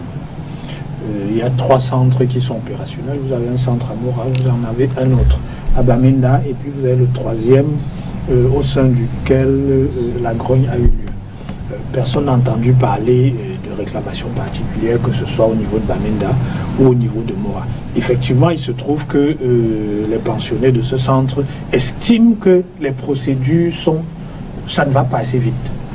C'est-à-dire que le processus qui aurait dû les mener à la réinsertion, ça traîne et le centre même n'est pas aménagé parce que ce centre est encore en construction. Donc effectivement, ils ont fait un mouvement d'humeur, mais il me semble que le gouvernement s'est très rapidement emparé de la question. Le Premier ministre a envoyé sa conseillère, Madame Do, écouter ses concitoyens. Et il me semble qu'ils se sont quittés en de très bons termes. Je pense qu'il n'y a absolument pas, contrairement à ce que Maître Roland disait, de la précipitation dans la stratégie du gouvernement qui est la bonne, parce que si vous avez déjà 1000 personnes qui sont dans les centres, ça signifie que l'opération rencontre un certain succès et c'est un des leviers importants qui va nous permettre de résoudre les 2 plus importantes crises sécuritaires auxquelles nous faisons face, à savoir la menace sécessionniste. En fait, la question que je posais, c'est quel peut être l'impact justement de ce mouvement d'humeur? Et je note que vous n'y avez pas encore répondu, docteur. Bien sûr que j'y ai répondu, sauf que vous ne m'avez pas suivi. Ce que j'indique, c'est que effectivement, nous avons 3 centres. Si nous avons 3 centres et à peu près 1000 individus qui sont déjà démobilisés, si vous en avez 70 sur 1000 qui font mouvement d'humeur, bon, c'est quoi la proportion? On a également, selon International Crisis Group, 7 milices au moins qui sont encore en brousse, des milices qui ont entre 2000 et 4000 combattants. Effectivement, et l'appel du président de la République reste disponible pour cela. Effectivement, ce que nous continuons à leur dire, c'est sortez de la brousse, rejoignez ces centres. Mais justement, est-ce que après le mouvement d'humeur de ceux qui ont choisi de déposer les armes, ceux-là vont facilement sortir de la brousse? C'est la question que j'essaie de poser en fait. Bien sûr que c'est la question. Quand je parle de l'impact... Oui, mais il me semble qu'il y en a déjà qui sont revenus à la vie civile, c'est-à-dire dont le processus est pratiquement achevé. Ces 70 pensionnés-là ne sont pas les premiers qui soient passés par ces centres. Ça, c'est ce qu'il faut dire. Il y en a qui sont peut-être déjà ici à Douala, d'autres à Yaoundé, qui sont retournés à la vie civile. Donc, le fait que pour ceux-là, le processus soit assez lent ne signifie pas que les choses ne se passent pas bien à Mora. Ça ne signifie pas que les choses ne se passent pas bien à Bamenda. Ce qu'ils demandent, c'est que les procédures soient les mêmes partout. C'est-à-dire que ça se passe à Boya comme ça se passe à Bamenda et à Mora. C'est ce qu'ils demandent, il me semble. Et je crois savoir je crois savoir, au regard des échanges qu'ils ont eus avec la conseillère du Premier ministre, que la sérénité est revenue dans ce centre-là et que cette commission nationale va continuer à jouer le rôle de pilier qu'elle joue dans la résolution de... Lors du deuxième tour de table, on reviendra justement sur cette descente de l'envoyé de la primature. Philippe Nanga, je vous pose la même question qu'au docteur sur l'impact de cette grogne finalement sur les combattants qui sont encore en brousse. C'est sûr qu'il y a forcément un impact parce que si ceux qui sont en brousse aujourd'hui réalisent qu'en réalité il y a comme un piège derrière ce qu'on a appelé démobilisation, réinsertion et autres, démobilisation, désarmement et réinsertion. Je ne suis pas convaincu, je ne suis pas sûr qu'ils soient à l'aise d'aller dans ces lieux-là. Ça, c'est une chose. Après, je crois qu'il y a plus une question de gouvernance qui se met en évidence aussi à travers ce DDR parce que nous, on s'est toujours posé des questions sur cette structure-là, sur sa mise en place, sur la pertinence même de sa mise en place dans l'état actuel de la situation qu'on vit encore dans les deux régions. Et aujourd'hui, ce que cette grogne, entre guillemets, parce que nous l'analysons un peu avec beaucoup de pincettes, parce que nous savons que très souvent, ce qui se passe, et là je m'adresse, vous êtes journaliste, vous faites aussi des investigations, comme nous aussi, société civile, nous faisons nos propres investigations, mais il faut investiguer davantage. Il n'est pas exclu que vous retrouviez dans ces centres-là des personnes qui n'ont jamais été, alors jamais en brousse. Il n'est pas exclu. Il n'est pas exclu. Et donc vous allez donc avoir des gens qui s'y sont retrouvés parce que c'est une opportunité qui est offerte, n'est-ce pas, à des jeunes d'accéder à quelque chose de vivable. Voilà. Et donc, les gens vont négocier pour mettre les leurs là-bas. Et très souvent, ceux qui grognent, ce n'est pas ceux qui étaient justement en bourse et qui se retrouvent là-bas, mais c'est ceux qui étaient dans la vie normale, qui se sont retrouvés là-bas et qui pensaient que la situation va s'accélérer et qui réalisent que ça met plus de temps. Ils auraient continué à faire leur bentikin en ville ou leur pousse au marché, voilà, que ce serait acceptable que d'aller, n'est-ce pas, se retrouver cloîtré là-bas à un endroit avec espoir qu'on va recevoir une formation, qu'on va être financé pour un auto-emploi. Donc, il me semble qu'il faut explorer plus de ce côté-là et pour comprendre ce qui s'est passé là-bas. Maintenant, pour répondre à votre question, c'est clair qu'il y a un impact. Il y a un impact. Que ceux qui soient là-bas ne soient pas ceux qui devraient y être ou pas, ce qui est certain, c'est que c'est un message pas du tout reluisant ou rassurant pour ceux qui auraient envie d'y aller. Denis Kobo, quel crédit justement accordé à la thèse de la manipulation avancée par les officiels pour justifier ce mouvement d'humeur? Bon, je reste d'abord dans le problème du départ. Je voudrais dire que le DDR, on ne l'inaugure pas au Cameroun, ça se passe ailleurs. Si vous réussissez à démobiliser, à faire en sorte que les gens désarment dans un conflit, c'est un processus de normalisation que vous abordez comme ça.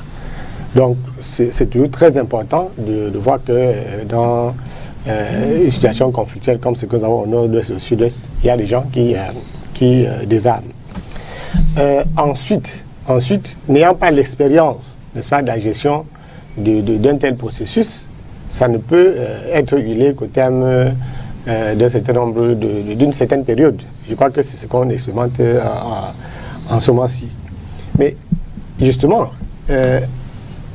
il est clair, quand vous regardez, moi j'ai vu ces jeunes qui ont parlé là, j'ai par contre suivi d'autres déclarations qu'ils ont faites après la descente des envoyés du Premier ministre. Et il est plausible, ajouté à ce que Philippe disait tout à l'heure, les précautions d'usage, il est possible qu'il y ait eu effectivement une volonté de s'aborder le processus de DDR.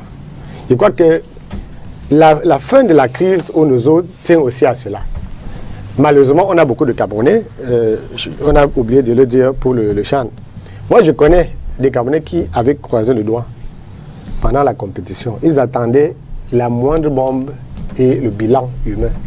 Ce qui n'a pas eu lieu. Beaucoup de gens, il ne faut pas se le cacher, n'attendaient que ça. C'est-à-dire que la réussite de ce courant d'opinion assez irresponsable serait qu'il y ait eu un carnage, par exemple. Il n'y a pas eu. Le fait qu'il n'y ait pas eu ce carnage aussi était un indicateur réel des capacités opérationnelles des forces de défense et de sécurité du Cameroun. Et souvent, on n'a pas eu la possibilité de mesurer de telles capacités. Et ceux qui sont allés là-bas ont vu, de façon assez... Dans la rue, ils ont vu le blindage. Les gens ont vu que si quelqu'un levait la tête, il était neutralisé. Ça montre qu'il est possible de maîtriser des situations insurrectionnelles comme celle-là. Le fait qu'il y ait des gens qui sortent de brousse, oui, c'est clair. Si quelqu'un, vous parvenez à tenir un événement, et ça, je ne sais pas comment ils ont réussi à le faire, à tenir un événement comme le Chan, sur une zone qui était l'épicentre même de la crise anglophone, c'est une réussite pour ceux qui sont en charge de la gestion de la sécurité. Si aussi vous réussissez à faire qu'en pleine belligérance, en plein conflit, il y ait des engagements, même de 2 personnes, le fait que quelqu'un se désengage, les gens ont souvent parlé, il y a eu dans l'opinion, le fait qu'il y avait eu des désertions dans l'armée, même si personne n'a pu démontrer que c'était effectivement des désertions dans les formes classiques. Le fait qu'il y ait des engagements, des armements dans l'un des camps belligérants est essentiel dans l'analyse d'une situation de conflit. Or, quand j'ai vu ceux qui ont manifesté au camp, ils n'avaient rien des gens qui soient dérepentis. C'est une faveur, c'est une sorte de cessez-le-feu unilatéral que de vous permettre, arme à la main, sang sur la main, de venir dans un tel centre. On vous dit, ok, si vous venez avec votre arme, vous les déposez, vous levez les 2 bras, on va vous recueillir. C'est une forme de cessez-le-feu, c'est même la forme la plus humble de cessez-le-feu, sinon on aurait pu tirer sur vous. Et lorsque vous êtes dans le centre, vous demandez à avoir les facilités que moi, je n'ai pas, que nous, les chômeurs au quartier, on n'en a pas. C'est un luxe dans un pays comme le nôtre. Donc, on va pas quand même, parce que, je crois que c'est par rapport au fait que l'État va continuer de demander la paix, que ces gens ont été traités avec beaucoup, parce qu'ailleurs, on aurait pu penser, il y a des gens qui sont en prison pour avoir tenté seulement de voler un sac. Il y a des gens qui sont en prison aujourd'hui pour avoir seulement dit qu'il y aura un état de l'Amazonie un jour. Ils sont en prison. Donc lui, il a fait la déclaration sans armes, sans effusion de sang. Il est en prison, il y en a qui sont au tribunal militaire. Mais toi, tu as mangé la chair humaine en brousse, violé des femmes. On t'a tendu la main, on te met dans un centre et tu commences à réclamer des matelas de luxe. Je crois que c'est quand même un peu tiré au-delà. Je ne veux pas dire manipulation, mais c'est quand même un peu osé. Merci Denis Kovo. Maître Roland Diovo, comment est-ce que vous appréciez la façon dont justement cette grève a été gérée? Pour être tout à fait honnête avec vous, je ne peux vous donner que ce que j'ai comme ressenti, parce que je n'ai pas particulièrement suivi les différentes péripéties. Je note par contre que dans la démarche du Premier ministre, il y a beaucoup, je crois, d'humilité. D'ailleurs, je crois que nous l'avons souvent dit ici, à l'occasion de sa tournée dans le nord-ouest et le sud-est à un moment donné, il avait fait preuve de beaucoup de diplomatie tout au moins, de sorte que l'un de ses ministres a dû le recadrer en indiquant qu'il a dû parler des choses qu'il ne devait pas. Donc, sur le plan vraiment de la démarche, il y a quand même des choses à apprécier sur le fait que dès lors qu'il y a une contestation qui surgit, tout de suite, un émissaire est sur les lieux pour au moins s'enquérir de la situation. Ça, c'est vraiment sur le ressenti. Et je dois le dire en toute bonne foi. Je dois également dire que maintenant, le tableau qu'on peint, sur le principe, on peut se dire que c'est exactement cela, parce qu'il s'agit d'un centre de démobilisation, de désarmement. Mais on est au Cameroun, et en tant que Camerounais, je crois qu'on se connaît un peu en détail. Rien ne nous garantit que ceux qui sont là-bas sont des anciens soldats. Rien ne nous garantit que, et je l'ai dit d'ailleurs en demi-mot tout à l'heure, rien ne nous garantit que ceux qui justement sont dans ces camps-là sont ceux qui ont abandonné le combat. Il y a une forte probabilité que ce soit un moyen par lequel le régime en place veut, on va dire, fonctionnariser des personnes qu'on va présenter à l'opinion publique comme des démobilisés. Et puis, je pense aussi que, ça c'est une petite correction que je fais à ce que le docteur Ifo a dit tout à l'heure, sur le plan statistique, on ne peut pas complètement considérer le centre de Mora comme faisant partie de la solution à la démobilisation de la crise anglophone. Donc, statistiquement parlant, un camp sur deux pose problème, parce que celui de Mora, c'est Boko Haram. Je crois qu'il a certainement, c'est un lapsus. En voulant trop bien faire, il a dû exagérer un peu les faits. Donc, pour ce qui concerne la crise anglophone, il y a deux camps. Il y a celui de Bamenda, il y a celui de Boya. Et celui de Boya pose problème. Ça, c'est d'un. Et si on compare les effectifs à ce qu'on pourrait attendre, étant donné ce que vous avez indiqué tout à l'heure par rapport à International Crisis Group, je crois qu'on est quand même un peu loin du compte. Si on déduit d'ailleurs des 1000 personnes, ceux qui sont à Mora, pour ne retenir que ceux qui sont à Bamenda et à Boya. Ça, c'est de deux. Enfin, moi, je crois qu'il faut poser les problèmes de manière vraiment holistique. Je crois qu'il ne faut pas s'attarder sur la démobilisation éventuellement d'ailleurs de quelques-uns. Je crois qu'il faut adresser la question de manière générale. On ne mendie pas la paix seulement en faisant des solutions cosmétiques. Et si je veux faire une petite virgule sur l'organisation de la compétition dans cette zone-là, je dois vous dire que celui qui est inquiet quand il vous voit prendre la route sans frein est différent de celui qui souhaite que vous fassiez un accident. Il y a qu'on peut avoir des grosses inquiétudes quand on vous voit agir de manière imprudente. Et donc, on ne peut pas être dans un pays qui est en conflit et ne pas être inquiet qu'une partie de la compétition se déroule dans cette zone en conflit. Le dire n'est pas souhaité qu'il y ait accident. Mais on voit bien que vous risquez manquer de frein. Et contrairement à ce que le grand frère Denis Kwebo a dit tout à l'heure, Limbe n'est pas l'épicentre de la crise anglophone. Contrairement à ce qu'il a dit, Limbe est plutôt l'une des villes les plus sûres du sud-ouest. C'est l'une des villes qui continue de vivre à peu près normalement. Je crois qu'il y a rigoureusement Limbe et Boya qui peuvent bénéficier de cet état de grâce-là dans le sud-ouest. Et singulièrement dans dans le nord ou dans le Nozo, comme on dit. Donc, on peut expliquer qu'il y ait eu une relative facilité à contrôler les séparatistes, on va dire ça comme ça, pour ce qui concerne la ville de Limbe. Parce qu'au-delà de ce que il peut y avoir un dispositif de sécurité renforcé, il n'y a que la position même de la ville de Limbe a, jusqu'ici, depuis les 4 années que dure cette crise, elle a bénéficié d'une relative mise à l'écart pour des raisons qui est d'autres. Philippe Nanga Mutation annonce que le Premier ministre a ordonné que soit débloqué 35 millions de francs CFA pour réinsérer 70 ex-combattants. Le journal nous apprend par ailleurs que la mission dépêchée par Joseph John Gouté assure des bases floues, sélectionner 70 ex-combattants parmi les grévistes, à qui sera remis une enveloppe de 500 000 francs chacun pour leur réinsertion dans la société. Et puis dans cette perspective, continue mutation, des CNI leur seront établis pour un montant de 1 million de francs CFA. Quel est le risque d'une telle bienveillance, Philippe Nanga? Mais le risque, c'est que ça exacerbe même la crise. Il a parlé de faveur. Ça crée le conflit dans cette zone-là, puisque, comme je le faisais observer et mettre également, on n'est pas certain que ce soit les anciens combattants qui soient là-bas.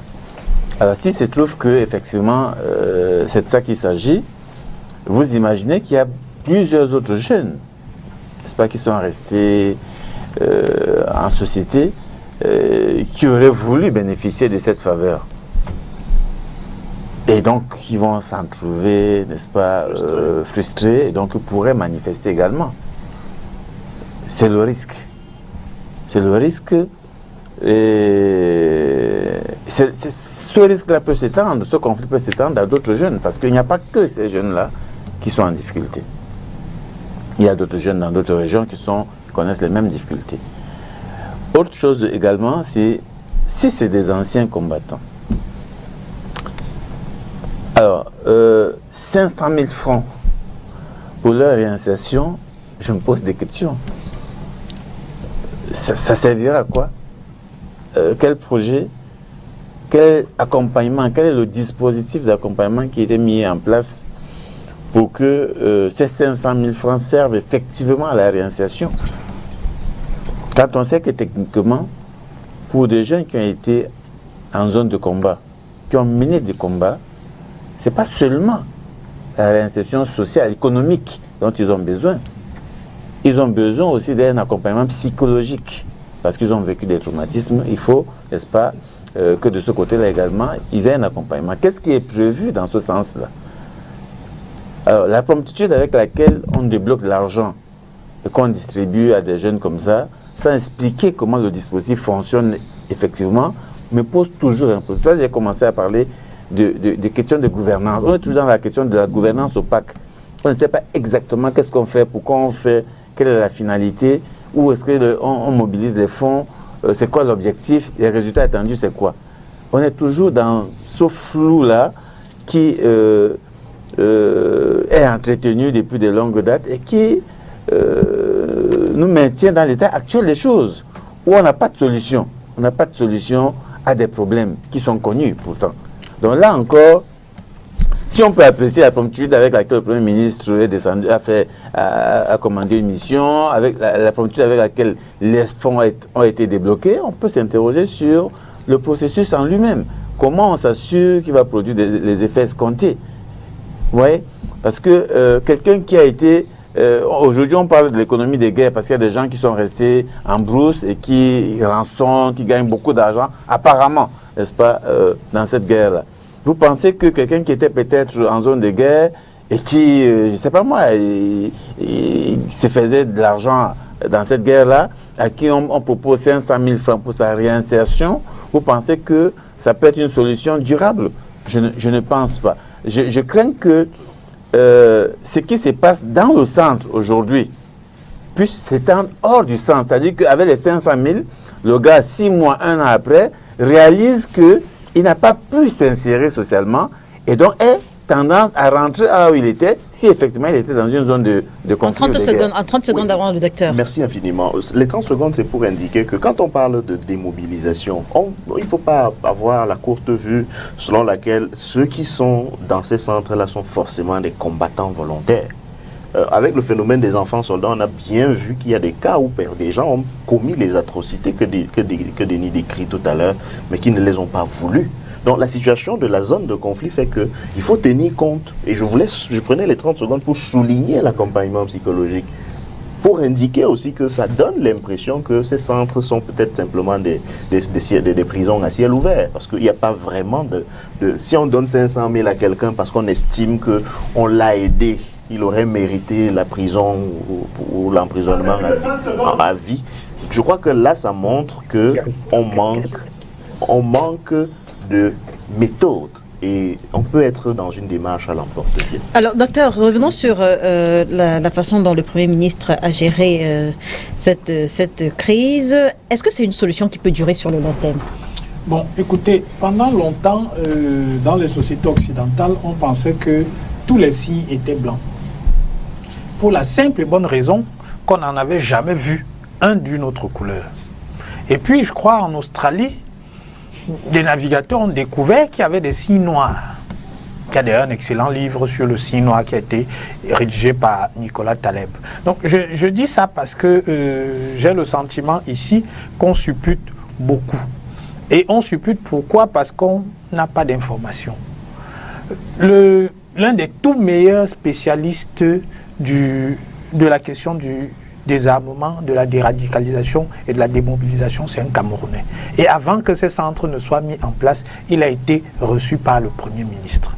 Donc, je pense qu'on peut commencer par faire crédit au gouvernement de savoir comment vérifier dans un centre comme celui-là si ceux qui disent venir déposer les armes sont effectivement des combattants séparatistes ou pas. On peut leur faire crédit de ce que, effectivement, il y a un processus avec une méthodologie claire. Donc, maintenant, je conçois que Philippe ignore toute cette méthodologie. Ah non, au contraire. Bon, voilà, mais si vous la... Voilà. Je peux vous donner des tas d'exemples des endroits, les maisons des femmes, les centres d'accueil, où c'est destiné à des enfants de la rue, mais vous retrouvez des enfants qui ne sont pas forcément de la rue. Mais qu'il y ait un appel d'air lorsqu'il y a un dispositif comme celui-là, c'est tout à fait normal. Et le but du dispositif, le but de la méthodologie qu'on va mettre en place, c'est justement de réduire les probabilités pour que ceux qui ne correspondent pas au profil ne se retrouvent pas là. Mais vous ne pouvez jamais garantir que si vous avez eu 100 individus, les 100 là, effectivement, sont d'anciens combattants. Vous nous rejoignez, c'est bien. Non, je reste prudent. Pour la simple et bonne raison que des gens peuvent crédibiliser leur récit et mettre en place un certain nombre d'éléments qui vous font croire qu'effectivement c'était d'anciens soldats alors qu'ils n'en sont pas. Donc, ce que moi je considère, c'est que le Premier ministre a fait face à une situation d'urgence. Mais les 500 000, ce n'est pas un solde de tout compte.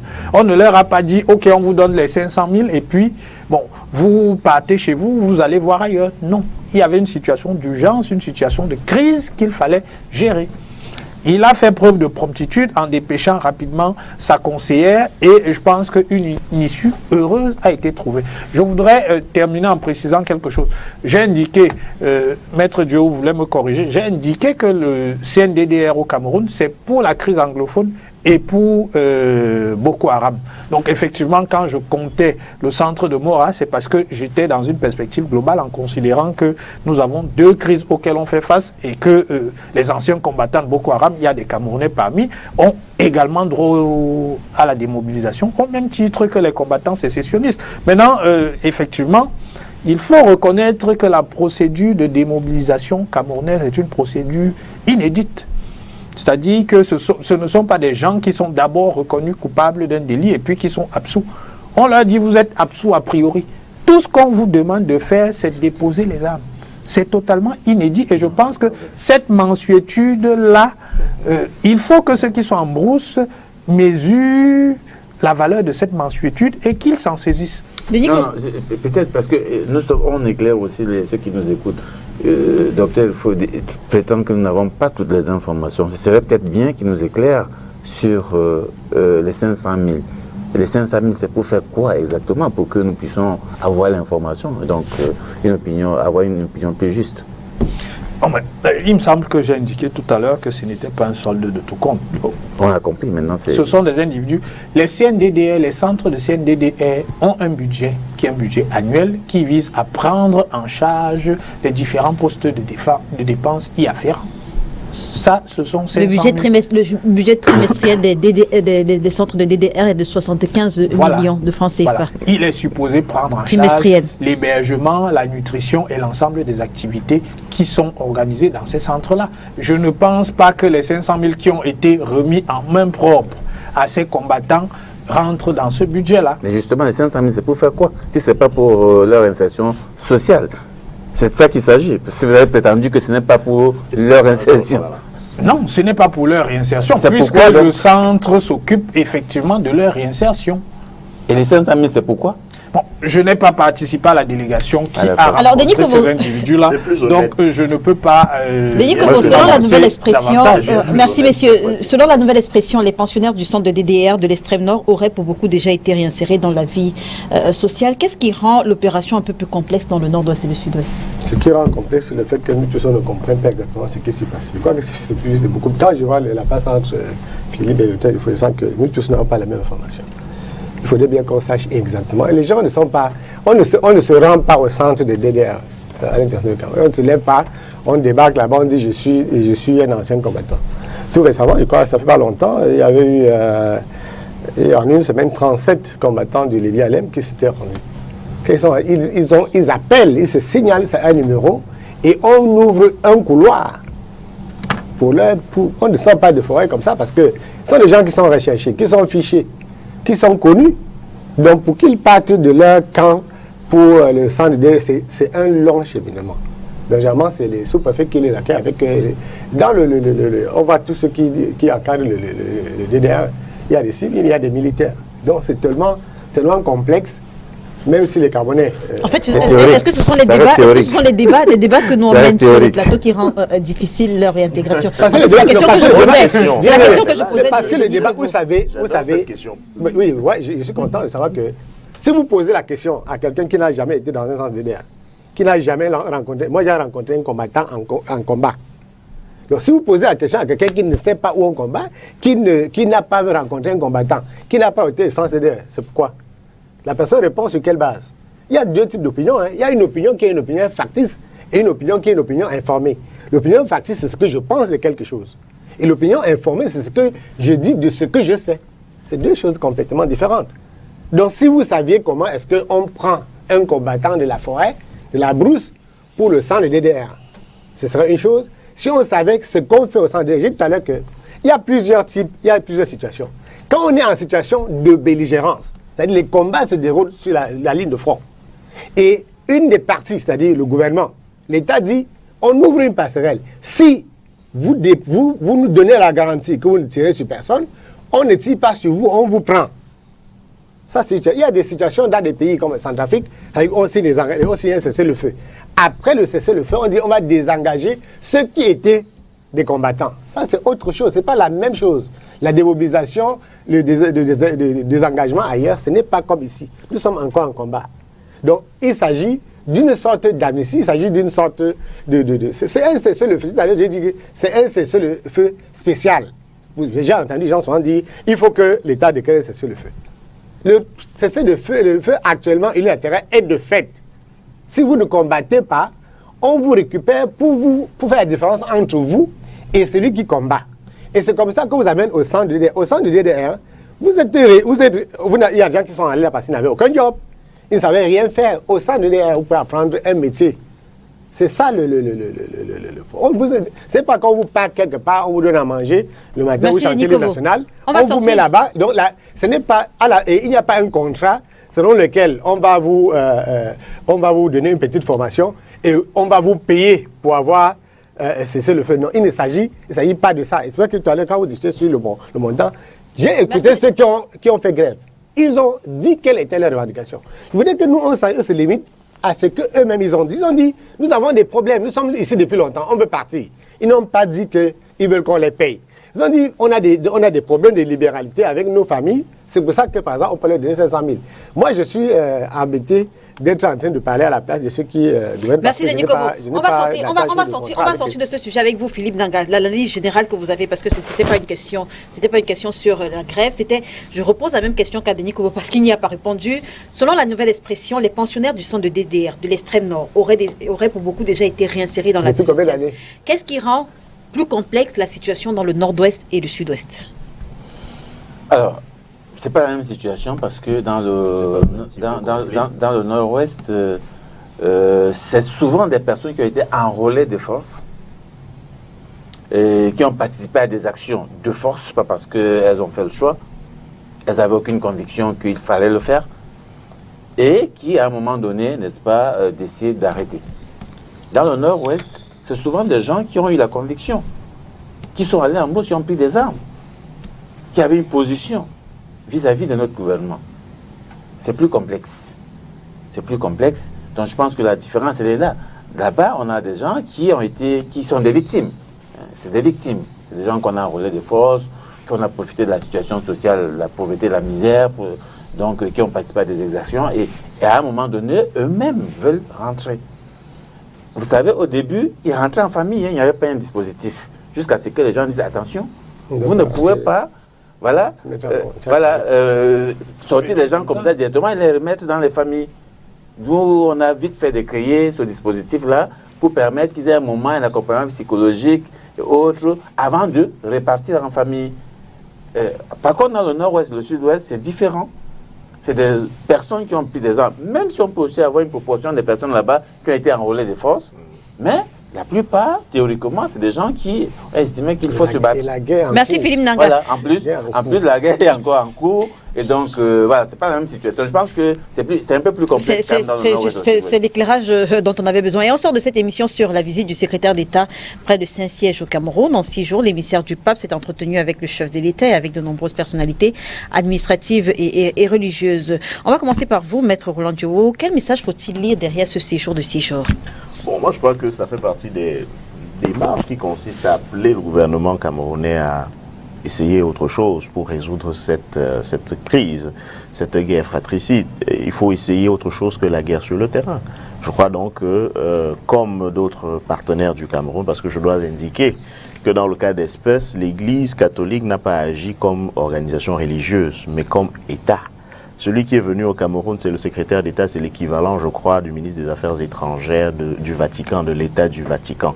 Et donc, c'est un diplomate d'un État qui pense avoir une certaine influence sur le Cameroun, ou sur la façon dont les choses peuvent se dérouler entre le Cameroun et ses enfants, qui est venu rencontrer un chef d'État, même de fait, comme nous le disons, pour essayer de voir avec lui quels peuvent être les apports qui peuvent être les leurs pour aider à ce que cette crise se résolve autrement que par la voie des armes. Et cela fait écho, je dois le dire, à la position qui est constante des évêques camerounais, qui est de créer les conditions d'un dialogue ou d'une médiation pour que les questions de fond qui rendent justement complexe la résolution de la crise anglophone puissent trouver solution. Parce que moi je crois, et de ce point de vue-là, je dois le dire très clairement, je pense qu'au-delà de la démobilisation qui est en cours, la question de la crise anglophone est tellement profonde et complexe que si on ne soutire pas son carburant idéologique, on aura du mal à trouver des solutions cosmétiques. Voilà pourquoi je pense que le Vatican s'est mis aux côtés d'autres puissances, d'autres partenaires du Cameroun pour proposer une autre solution à la solution Docteur militaire. Ifo, et depuis le début de cette crise, l'Église catholique a tant bien que mal essayé de jouer un rôle de médiateur, de rapprocher les deux parties. Comment est-ce que vous appréciez les efforts consentis jusqu'ici par cette Église au Cameroun? Écoutez, tout ce qui peut concourir à ramener la paix dans ces deux régions, nous considérons que ce sont des initiatives à encourager. Il y a eu plusieurs initiatives concurrentes de médiation, dont celle de l'Église catholique. Un certain nombre n'ont pas prospéré. Et le chef de l'État avait indiqué dans un de ses discours que certains de nos amis avaient des intérêts dans cette crise. Donc on peut supputer, à partir du propos du chef de l'État, que ceux-là n'étaient peut-être pas les mieux à même de jouer les médiateurs. Donc nous, RDPC, on se réjouit de cette initiative-là. Si elle peut permettre de ramener à la raison les compatriotes qui ont pris la brousse et les armes, eh bien la main tendue du chef de l'État, elle reste disponible et nous sommes disposés à aller aux négociations dans les limites de ce qui est acceptable, c'est-à-dire à partir du moment où nous sommes d'accord que la sécession n'est pas une option. Denis Kobo, quel rôle ont joué les divergences du clergé dans la non prise en compte de la proposition de médiation de l'Église catholique? On se souvient que Monseigneur Mbarga, à Yaoundé, a une opinion bien tranchée quand il s'agit des affaires de l'État. D'un autre côté, on a les évêques du nord-ouest et du sud-ouest dont les sorties sur la crise anglophone n'ont pas toujours rejoint justement les positions de Yaoundé. Oui, parce que Yaoundé, ce n'est pas ni Bamenda ni Boya. Tout à l'heure, je parlais de... Il y a Kumba, je crois que c'est Kumba, oui, plutôt voilà. Kumba. Donc, oui, je veux dire que il faut toujours savoir que celui qui vit la guerre sur le terrain ne peut pas rester aussi droit dans ses bottes que celui qui ne vit pas la guerre. Parce que lui-même, d'abord, il peut être une première victime. Les divergences ont toujours existé entre les membres du clergé, sauf que la position est connue. C'est le plus grand allié des gouvernements dans le monde. Ouais. Il y a des Camerounais qui, de temps en temps, parce qu'ils sont parfois trompés par ce que nous on dit sur les plateaux, pensent qu'ils sont ennemis. L'Église, surtout l'Église catholique, c'est la fille aînée du capitalisme. Ils sont très liés à ceux qui ont le pouvoir. Et je veux dire que moi, j'ai suivi l'émissaire du Vatican qui est venu. Moi, je m'en tiens à ce que lui-même il a dit.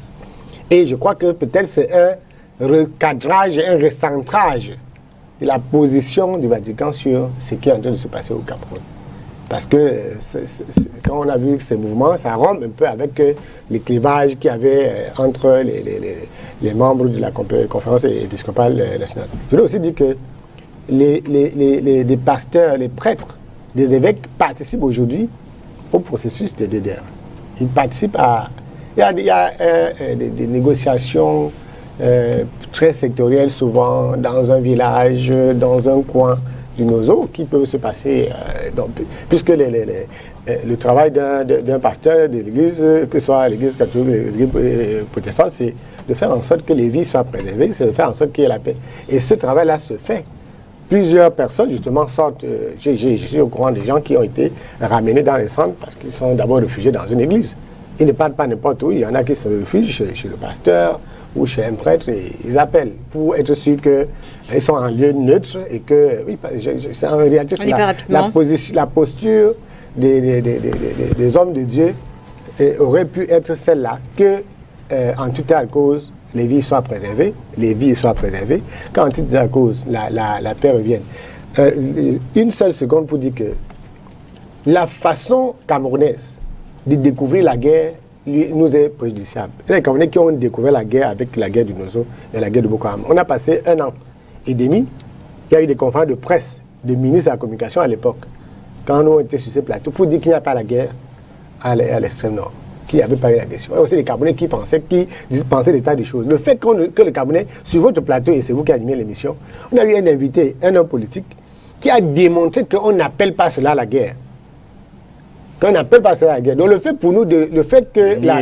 non, c'est pas ça le nier. Il dit que des gens qui ne savent même pas ce qu'est la guerre. Parce que jusqu'à présent, quand je vois les solutions qui sont proposées, c'est que nous ne partagons pas la même définition de la guerre. Il y a des guerres partout en Afrique.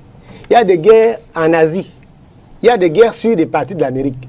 Si les solutions que moi, j'entends souvent sur les plateaux de télévision ici existaient, et si elles n'étaient pas liées parfois à la fantasmagorie, mais c'est que ces guerres-là seraient terminées depuis.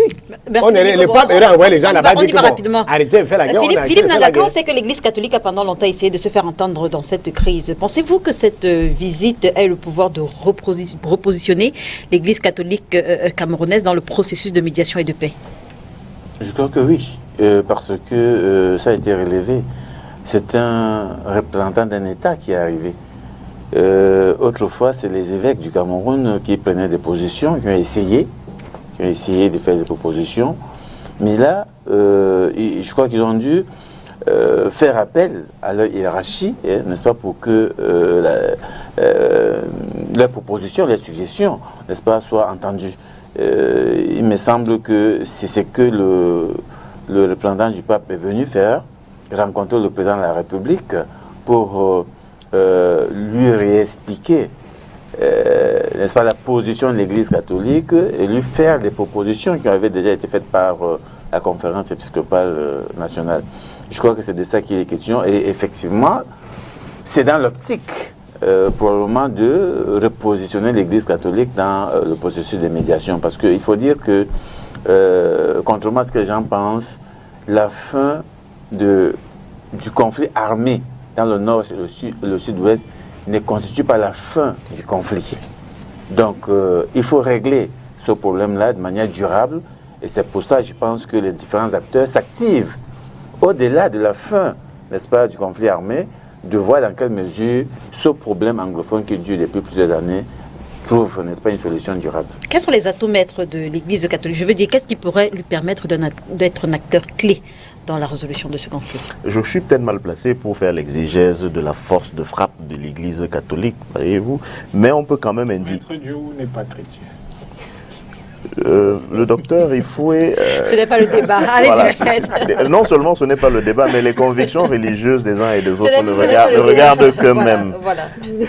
Bon, j'étais donc en train de dire quand même... Vous êtes un observateur de la scène. Oui, je peux m'y essayer en indiquant qu'on a quand même une forte population, une forte proportion de la population camerounaise qui fait le chapelet le matin, je veux dire, qui est catholique. Et je crois savoir que M. Biya lui-même a été séminariste, si mes informations sont exactes. Donc, le représentant du Vatican parle à un fidèle, on peut dire ça comme ça.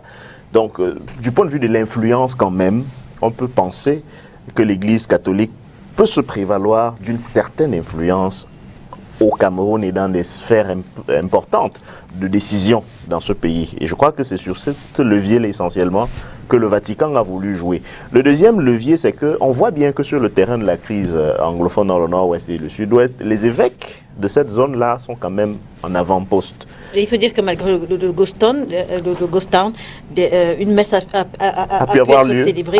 À Bamenda, quand on a remis le pallium, à Bamenda, on a bien vu la ferveur des chrétiens de cette ville-là. On a vu que pour plusieurs cas, ce sont très souvent les évêques et le clergé catholique le clergé catholique de la région du Nord-Ouest et du Sud-Ouest qui est aux avant-postes. On peut estimer que c'est parce qu'ils ont une certaine emprise aussi sur les populations locales et donc l'influence de l'Église catholique peut servir. Je crois donc que, au bénéfice de ces petites observations, l'Église catholique croit qu'elle peut avoir une certaine capacité d'influence dans la résolution du conflit. Merci Maître Roland Dio d'avoir été avec nous ce dimanche. C'est moi. Merci à vous Philippe Nanga d'avoir accepté notre invitation. Merci Dr Patrick Griffouet d'avoir été là. Merci Denis Kobo d'avoir été là ce dimanche. Mesdames et messieurs, merci de nous avoir suivis. L'émission est rediffusée ce soir lorsqu'il sera 20h30. Demain lundi lorsqu'il sera 13h30. On se retrouve dès dimanche prochain sur les antennes de Spectrum Télévision si bien sûr Dieu le veut. Bon dimanche.